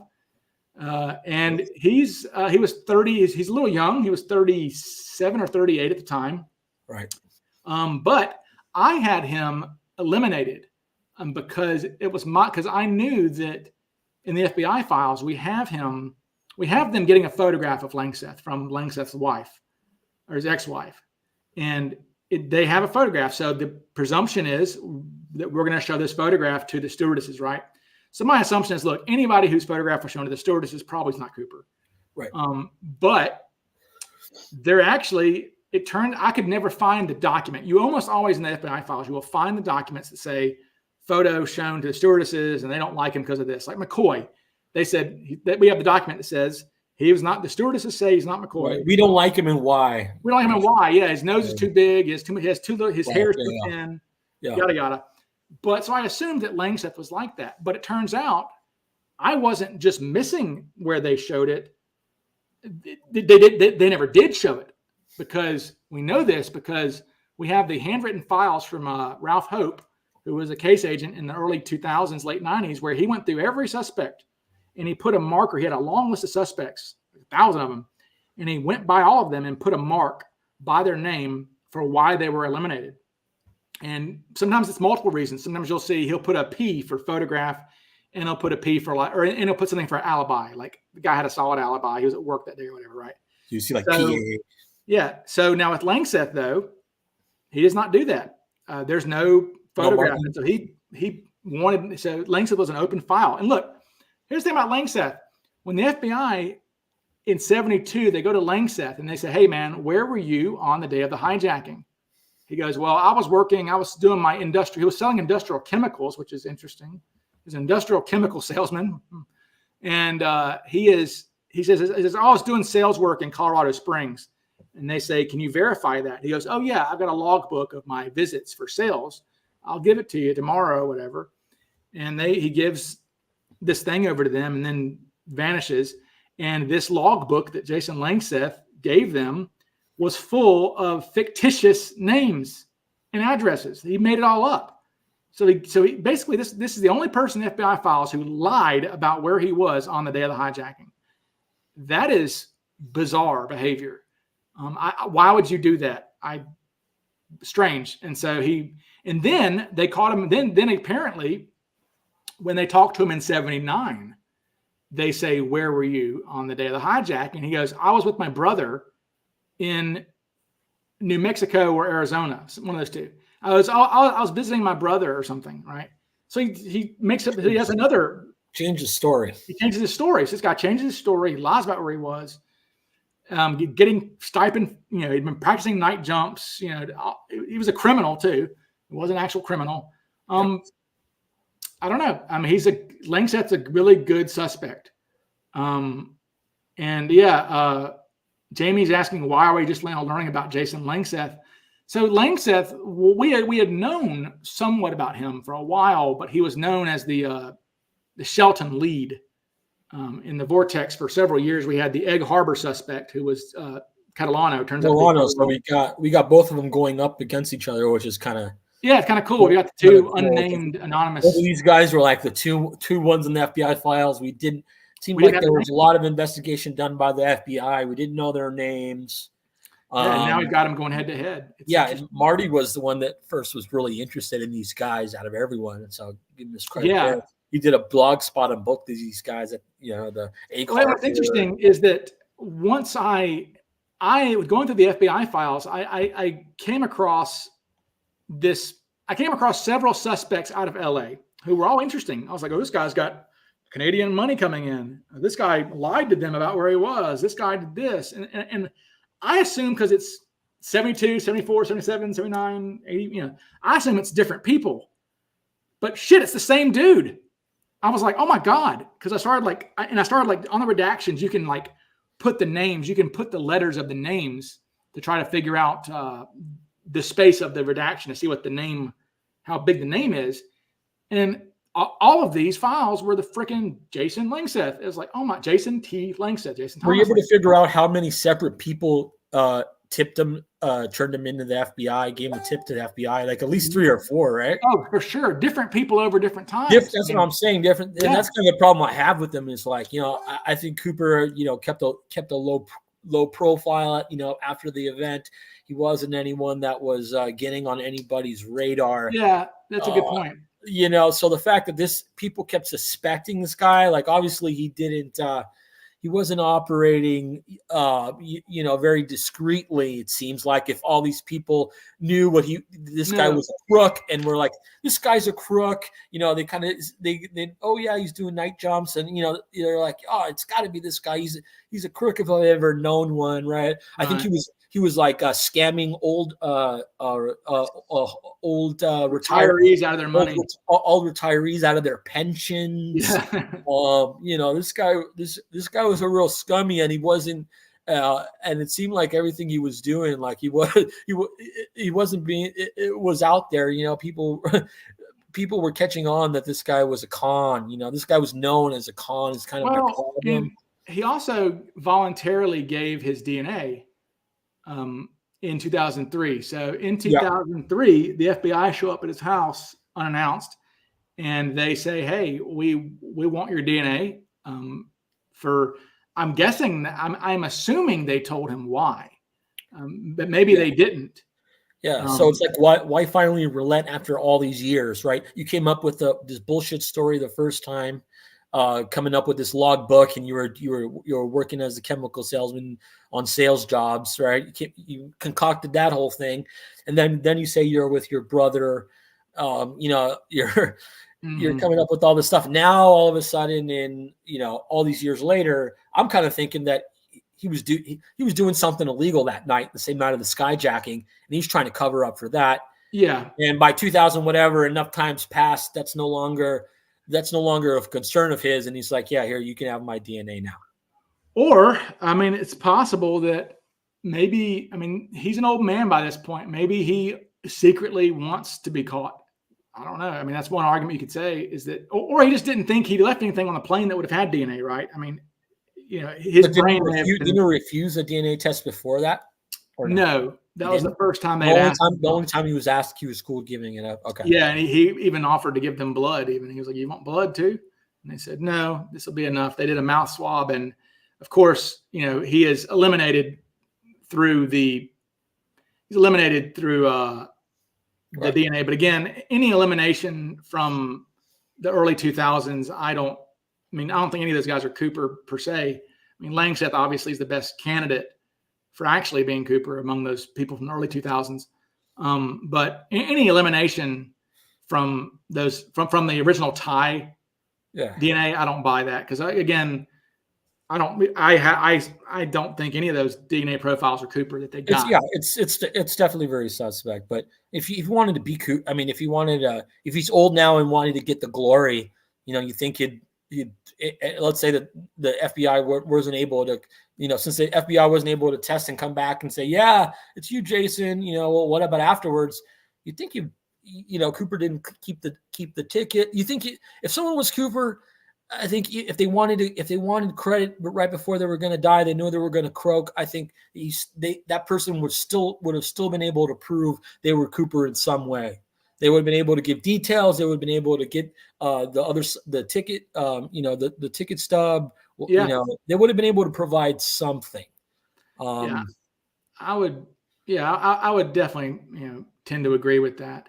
Let's see. Somebody's asking about, are there any related suspects? Well, I mean, obviously Lorenzo Pasillo, if you're into that. I mean, we have a guy who was a phony Cuban.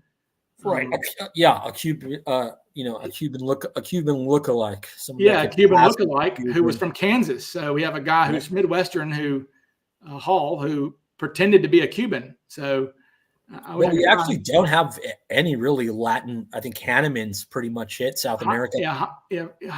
Bill Hanneman's pretty much it. I mean, pretty much it. Yeah. And you think, and that's something the FBI actually looked into. They looked into Latin skydiving clubs. They did. They looked into other ethnic type of other things I've seen. They looked into that, into that angle. They put stock in that angle, and they couldn't really come up with a good Latin suspect. No one ever brought in a tip of a strong, Latin with that kind of heritage suspect. Like I said, the best is Hall, who just could cosplay for it. Yeah, right. Here's the photo. Here's the great photo of him pretending to be a Cuban. There's his freedom fighter, Lorenzo Pasillo. Yeah, dude. Cuban freedom fighter. Yeah. With his freaking hair too, with that. Like he's got hairy arms, yeah. Those hairy arms, dude. Yeah. Yeah, but I mean, he looks certainly looks Hispanic, which is just interesting that this guy white dude from Kansas could pretend to be. And I believe I asked Packer about it, and Packer said he didn't have any. No, Heineman was not in the vote, and nor should he have been. I just think you just had darker complexion, and with his facial hair, like the mustache, right? It's just like a darker complexion and a mustache. That already makes you look. That automatically already like dastardly Hispanic. Yeah, gets you there. Right. Just he was wearing different facial hair back then. That wasn't really too in vogue, like the goatee and just a regular mustache. Right.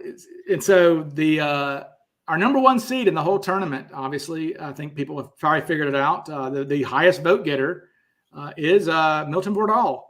There we go, Nikki, and it's Milton. So Milton is our top suspect as far as the voting goes on the Facebook group. There he is again. There's our guy Milton, and it's been Milton Verdal. So I don't know. He's our number one seed there. Obviously good suspect. The tie particles are gonna tell a lot of a tale when it comes to Verdal, of course. We're gonna see how that plays out. Hopefully we will. But here's the one thing to say about Verdal. It does not hinge on the titanium antimony. We have the 100,000 particles on the Macron spreadsheet. Looks like we're going to have possibly another 100,000 that we didn't even know about coming down the pipeline. But just from the first 100,000 that I've been able to get to experts in the metallurgical field to evaluate, Yanks who I've been working with now for 3 years on this stuff, and I really trust his opinion. And the fact that he's telling me, it's specialty metals research and development. This is the environment that Ty was in. And we, even before Eric made his titanium antimony find, this is already the avenue I was going down. I was looking to specialty metals R&D guys, and we've looked at so many guys, me and Broer, and you've helped too, and some other guys, and this is the only guy really that fits the bill for as far as physicals, where, location and personality and everything like that actually matches with a metallurgist, because metallurgists, the problem we're having with guys like Vince Peter, most everyone that I've realized is like there's nothing there. Like they're square. They're boring. Yeah. It's just, but then Verdal, it's like, well, he's got a couple, you can tell he's got some screws loose. You read his opinion editorials. You got some insight back into his family history, and you're like, well, he's got the screws loose. He's someone that actually could have done this. And he's tracing back to the physical evidence. He's like, these titanium antimony particles could have led back to anybody, right? Any of one of these other metallurgists from any of these companies that we've looked at, and we can't even make a small enough case for, like, none of these guys don't even get to the starting line. And the fact that it leads back to Verdal, who's the best out of anyone we've seen, regardless of just as far as, a guy in the specialty metals research and development field. It's just like, wow, he checks a lot of boxes, except, it's like, it's weird. The aviation thing just stinks. It's hard to get him. And I said this, I remember when we first started looking at Verdal, I remember asking Chris Brewer, I was like, what would make a guy like that strap on a parachute and jump out of a jet? Like, there's still a disconnect there. And I don't care about his age. I mean, his age, Verdal's obviously the oldest Cooper suspect that has traction.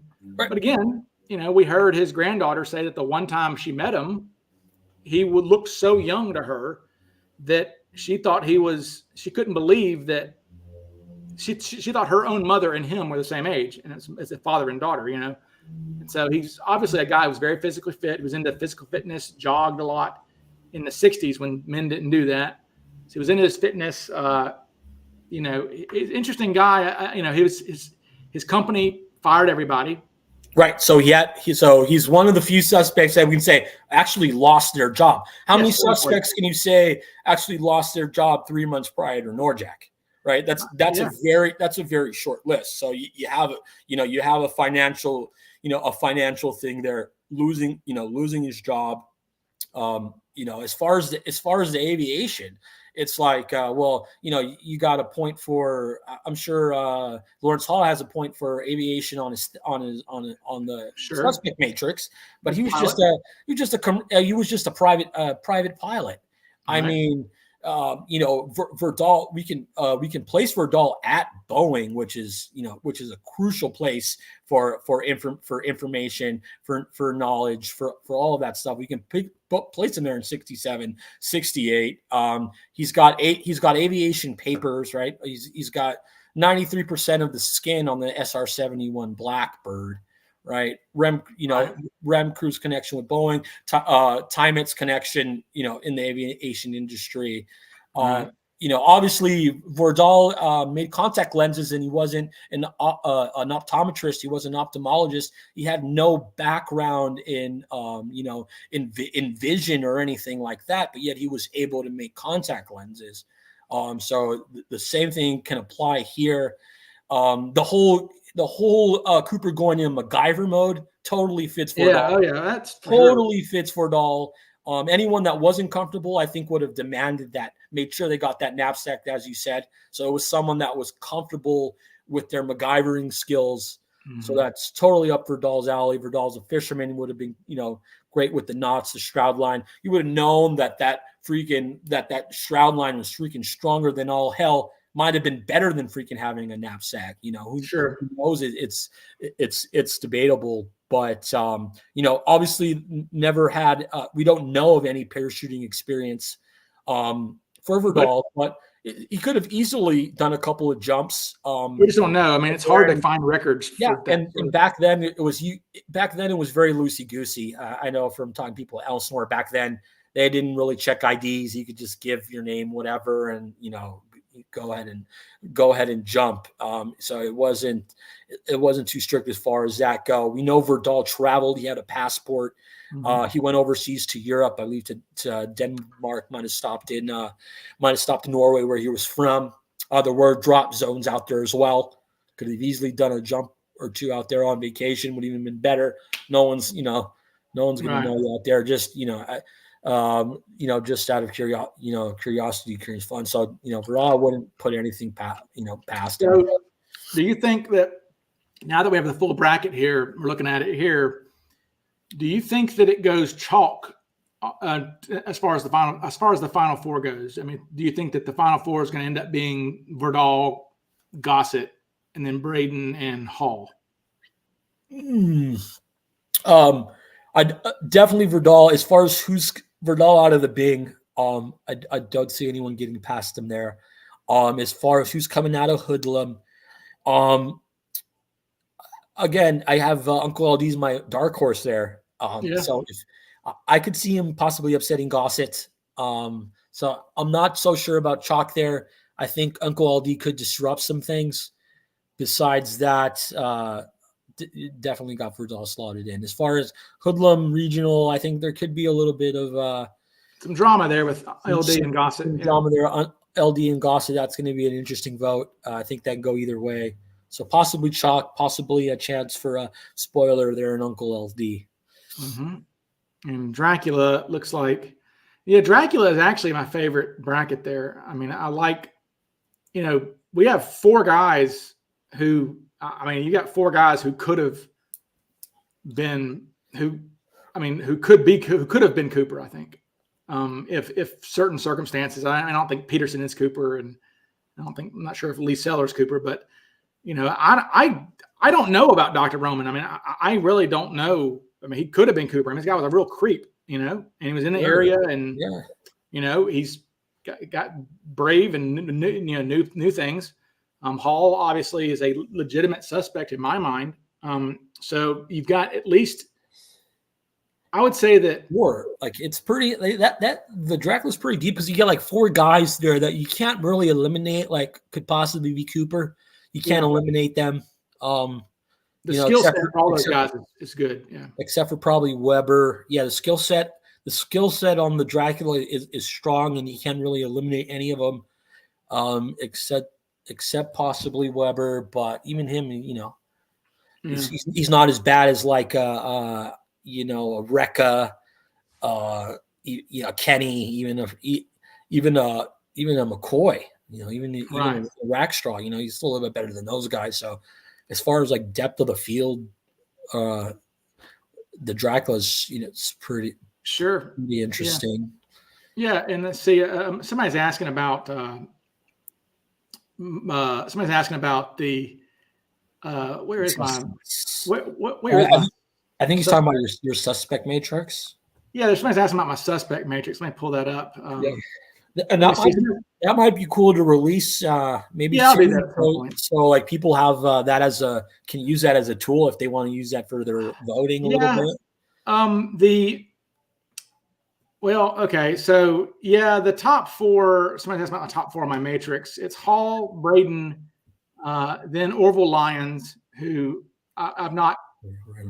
I'm going to introduce him to them. So I'll introduce him. I'm kind of disappointed he's not in this poll. I should have introduced him earlier to the Vortex, but I got him Orville Lyons. He's got a late start, so we'll just keep him out. Yeah, Orville's the guy who, for those who don't know, Orville's the guy who, when the FBI found him in 1985 or 84, when the FBI found Lyons in 84, when they introduced themselves, they said, "We're with the FBI." He says, "Is this about the hijacking?" So, and so the FBI freaked out. They go, "Oh shit." And so they actually have this breathless communication between the FBI in Mississippi, where they found the guy, to the FBI in Seattle, saying, "This bastard said, is this about the hijacking?" Before we brought it up. So that was a little creepy to them.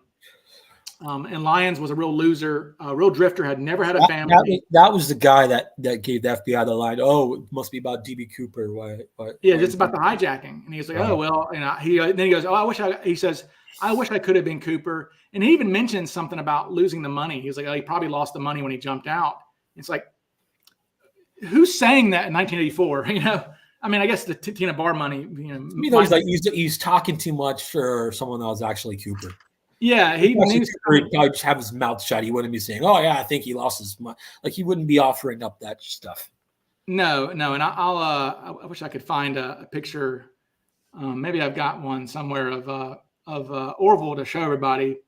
I really don't have a lot. Reminds me of Orville Redenbacher, the pop. Yeah, I know, what a name, right? Orville is kind of a dork name. I just want to yell at that guy and say "nerd" whenever I call him.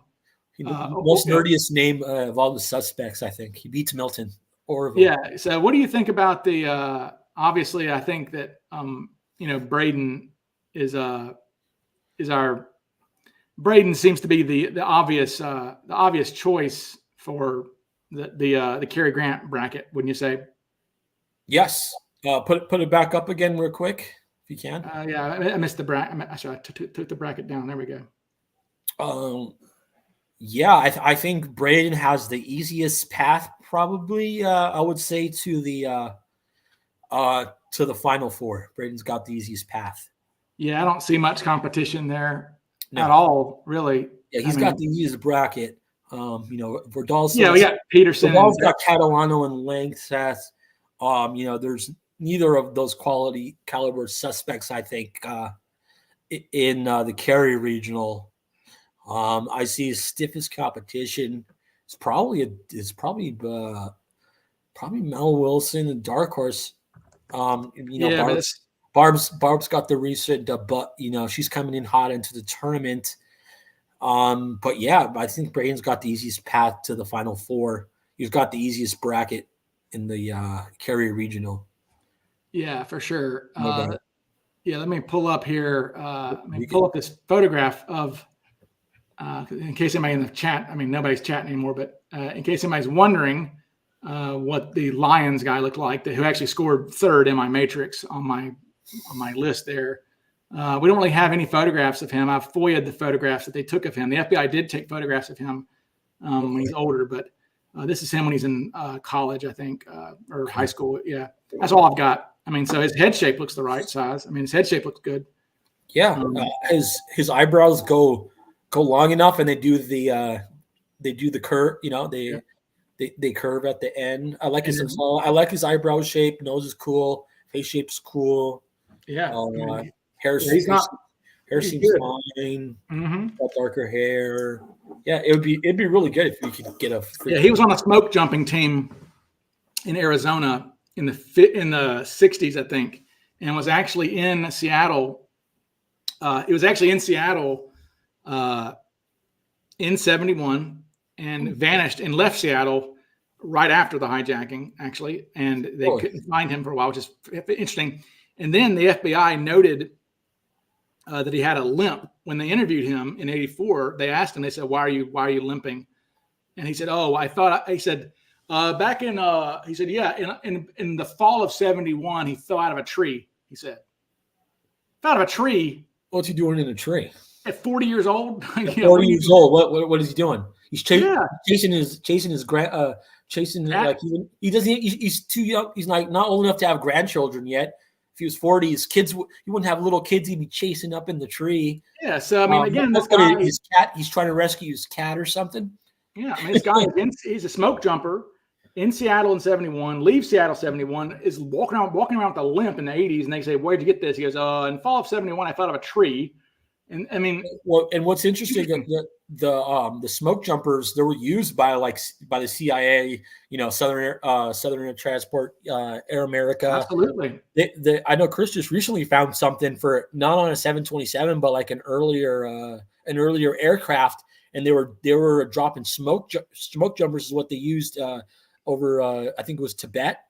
Yeah. I think that's where they're dropping them, and they use smoke jumpers. It seems like that's who they picked from. Usually, when they were looking for jumpers, if they needed jumpers, they would go to smoke jumpers. That's seems like it was their first option. Like, oh yeah, let's just go find some. We need some guys for a jump here. Oh, let's just go find some smoke jumpers.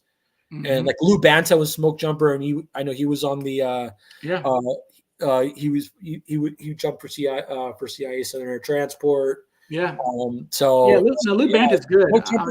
Smoke jumpers always it kind of interests me because I can always see them as possibly being someone that jumped out of a 727, similar type of aircraft. They've got a lot of cojones too. They're brave individuals. Yeah. For sure. Yeah. So let's see. So folks, that's our poll there, or that's our thing there. So we have our bracket. So what we're going to be doing is, we'll be doing this voting on the. If you want to join in, go to the DB Cooper Mystery Group and join it. And we're going to be doing this voting. And like I said, I think it's going to go chalk. Now, I don't know. My brain, as far as a Final Four, I mean, let's just say if it goes chalk, Verdal, Gossett, I think Verdal is going to beat Gossett.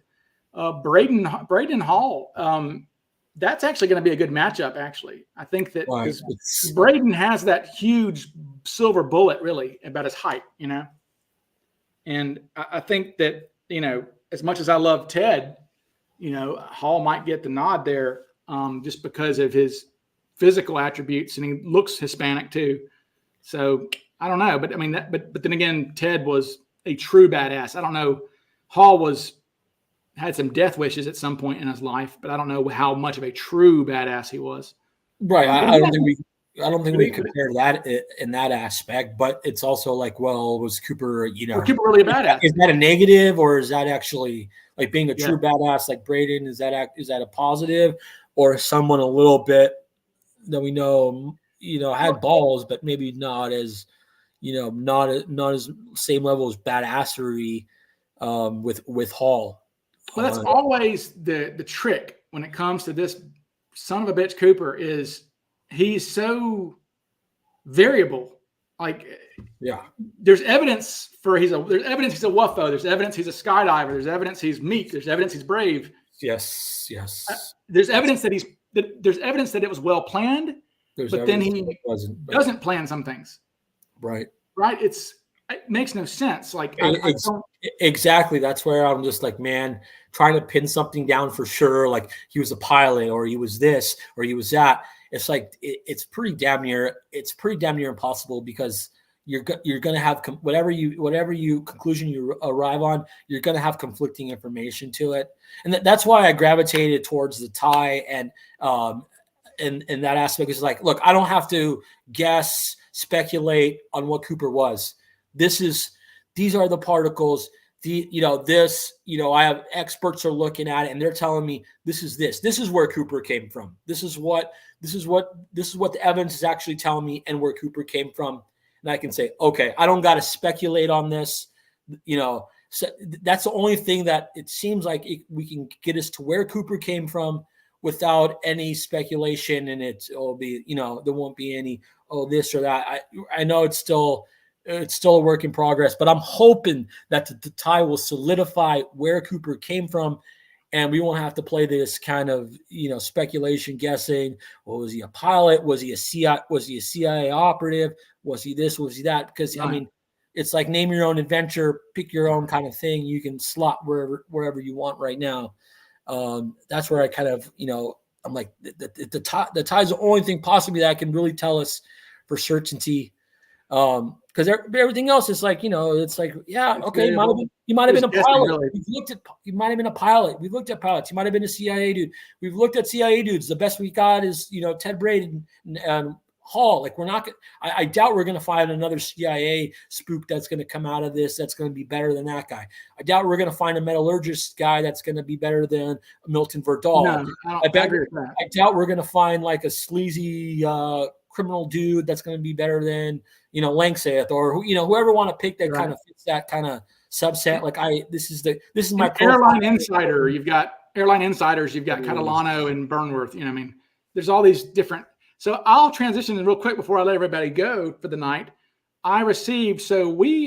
Chris Cunningham recently started looking around for sunglasses on online to see if maybe, because again, and I've always thought it was weird too, just knowing history as I do, that Cooper is wearing these Oakley looking things, right? Which before the era when people wore Oakley looking sunglasses. I mean, that's always struck me as weird, because as a student of history, I see photographs from the 60s and 70s, and you just do not see those type of sunglasses.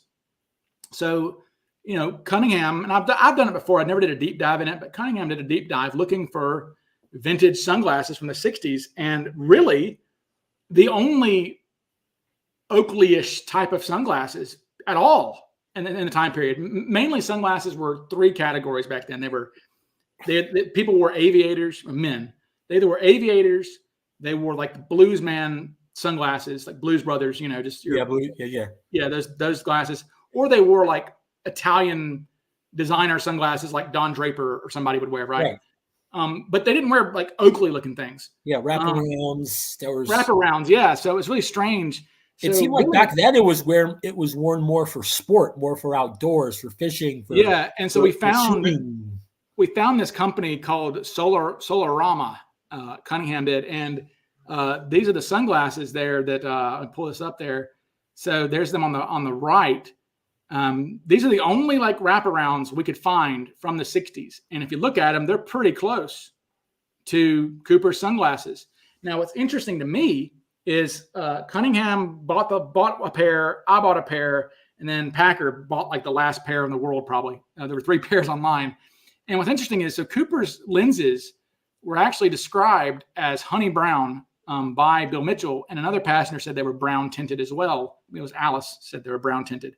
And so if you can see my pair here, here's my sunglasses here. So this is my pair here.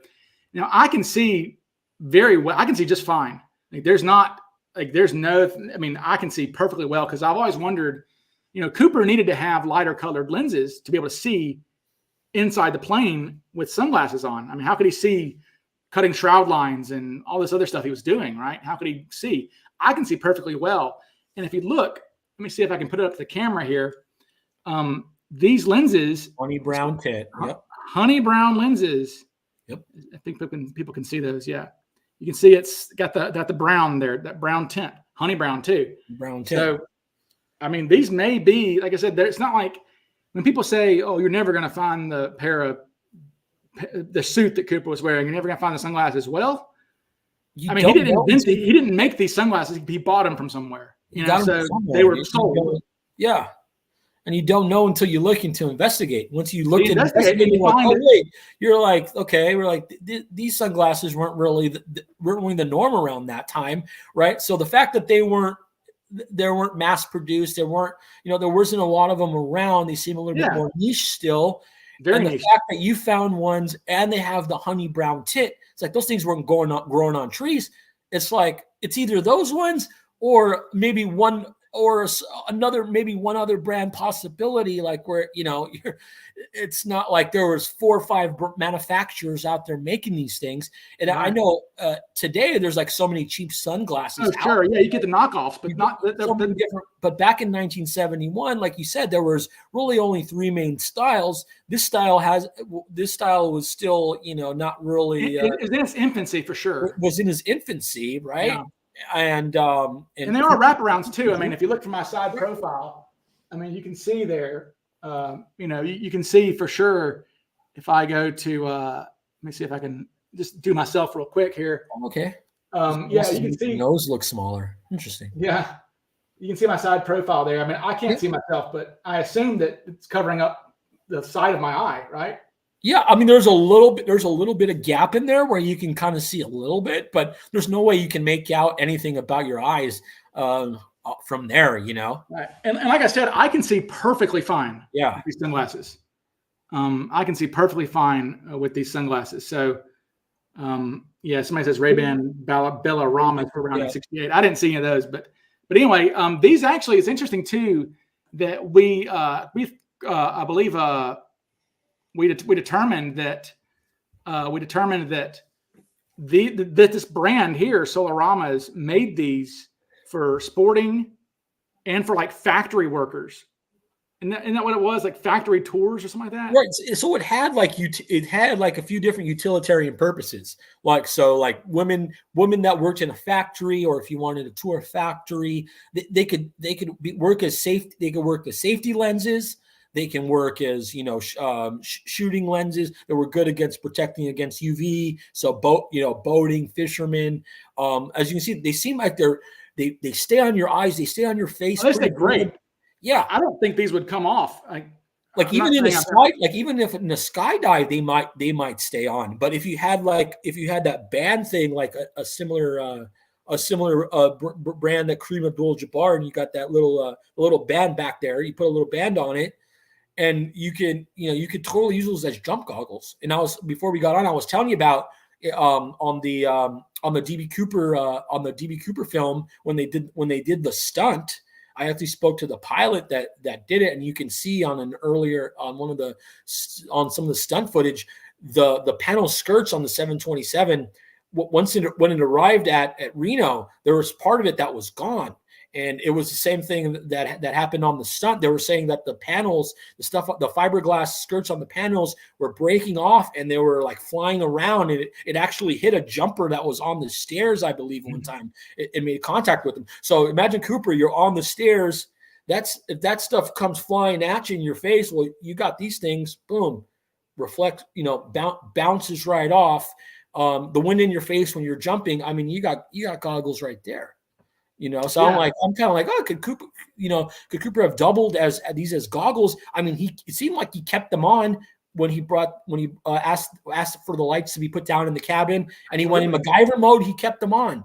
So yeah, I could MacGyver some stuff here I could MacGyver some stuff. Right. That's not going to hinder you. Having them on, it's not going to hinder you in any way. But if he was planning to jump with them, well, keeping them on makes sense, right? Well, I think it's this one's funny here. It says, this is a thing for Solarama. It says, an ad for Solarama says that this, it holds glasses securely in place no matter how strenuous the exercise.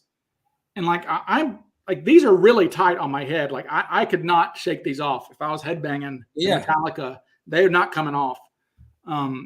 Somebody'd have to rip them off my face. Right. So I can see why it'll be great for a fisherman. Cause imagine you're out there fishing, right? You got a big one, you're trying to reel him in, right? And you're going to be doing that action, right? You're going to be struggling. You're going to be fighting that guy. You know, last thing you want is your freaking sunglasses flying off your face. And now you got glare, you got sun in your eyes, and you can't catch your fish, you know? So these seems like perfect. And you're on the boat. It's, when you're on the speedboat, it's like wind's coming up. It's not going to blow your sunglasses off, right? If you can be on the boat with those, not worried about them flying off. Yeah. You could probably go like on a roller coaster with those. I like to take those things on a roller coaster and see if they would fly off. Like when you're doing. I don't think they would. No. These are very, and that was, it's funny when Cunningham first got his pair, the first thing he said was, these things are really tight on my face. And so, he was like, these things are really tight on my face. And I was like, interesting. I don't even meant by that. And then I put them on and they are very like, I mean, they're not, it's not uncomfortable though. Like, it seems like it seems like a great choice. Like, great utilitarian choice. Like you could have used them if you wanted to jump with them. You could have, you had you're not being blinded on your sides because you have the peripheral vision. That was one of their marketing things. It has peripheral vision. So Cooper wasn't going to have any blind spots, because Cooper wanted to be, that's why part of the reason why he was in the back. He wanted to be able to see everything and observe. So those glasses weren't going to hinder him like that. There's little Coop. It's perfect. All right. So little Coop's got his sort of wraparound shades on. Right. There's little Coop. And so. And what's interesting, if Cooper was a pilot, right? There's like Cooper was a pilot. You think he would have Cooper, if Cooper was a pilot type, he would have aviators already. He would own aviators, right? Even if you're private pilot or something, you would own aviators. You would be comfortable with aviators. Aviators don't give a lot of visual protection. I mean, like, I don't know. They still cover your eyes. Like, do you think Cooper was wearing his sunglasses as a disguise, or do you think he was wearing the sunglasses because he actually needed them, either to protect against sunlight? Bill said that the sun did come in from time to time. And also there was another theory that to acclimate your eyes to the dark.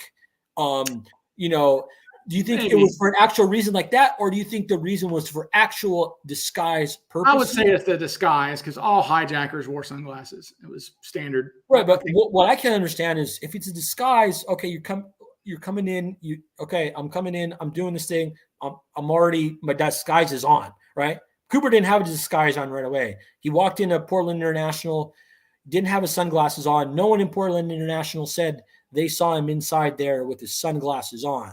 Right. So I'm like, well, why didn't he have them on in there? Because obviously he would know that he's going to be doing this, and people are going to go back and ask Dennis Lindsay and ask Hal Williams, hey, do you remember this guy? And if he had his sunglasses on, it's going to be harder for them to give a description, you'd think, right? But he wasn't wearing them. Yeah, he wasn't wearing them. And then he didn't wear them with clothes. He announces himself as a skyjacker without his sunglasses on. So it's like, man, it's a disguise. And it's like, well, he's not really using it like how you would use a disguise. So that's where I'm just like, I think it was a disguise. I mean, but it is interesting that he didn't put them on until after he only puts them on when he becomes the hijacker. Right. And even then it's like, well, who are you trying to disguise yourself from? Because none of the passengers you're letting know, right? So none of them are looking at you. I would want to actually have them on more in the airport, because in the airport, well, you have more people that can observe you, more eyeballs in there. I would think that if he wore sunglasses in the airport, he might have gotten some more scrutiny from security, because they did look for profiles back then. That's the only thing I was thinking of, if somehow that got him in a profile. But I was actually, that's why today I was like looking at old 1970s old airport footage, and I actually saw a few guys in there with their sunglasses on to see if it's really in the airport. Yeah. And then like I saw one where like, well, the pilots walk in there with their sunglasses on. Sure. So it's like, well, if Cooper had that's true. Wasn't his jacket, his overcoat, kind of described by someone as the type of pilot would wear? I think one person. I've never heard that.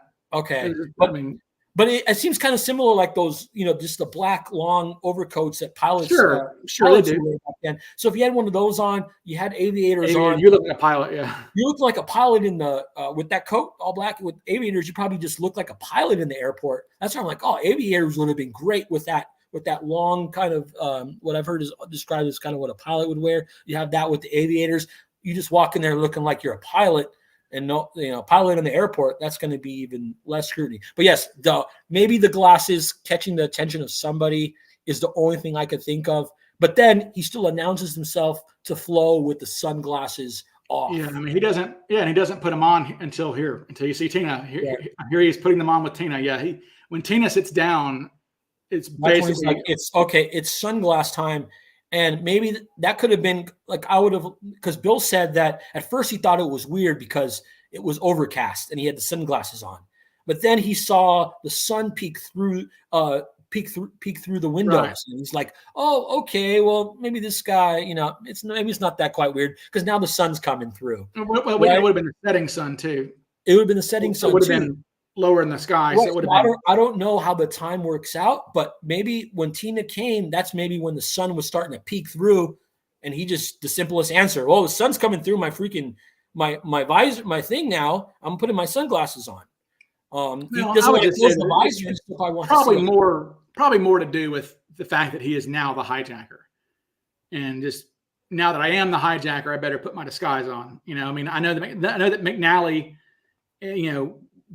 boarded the plane not in disguise, but he's like, I'm hijacking this plane, miss, and he's still looking at her sunglasses off. Yeah, why not have the sunglasses on? And if he needed to look at Flo to get her attention more, he could have just put him down, miss. He could have. Or just looking at somebody with sunglasses is intimidating.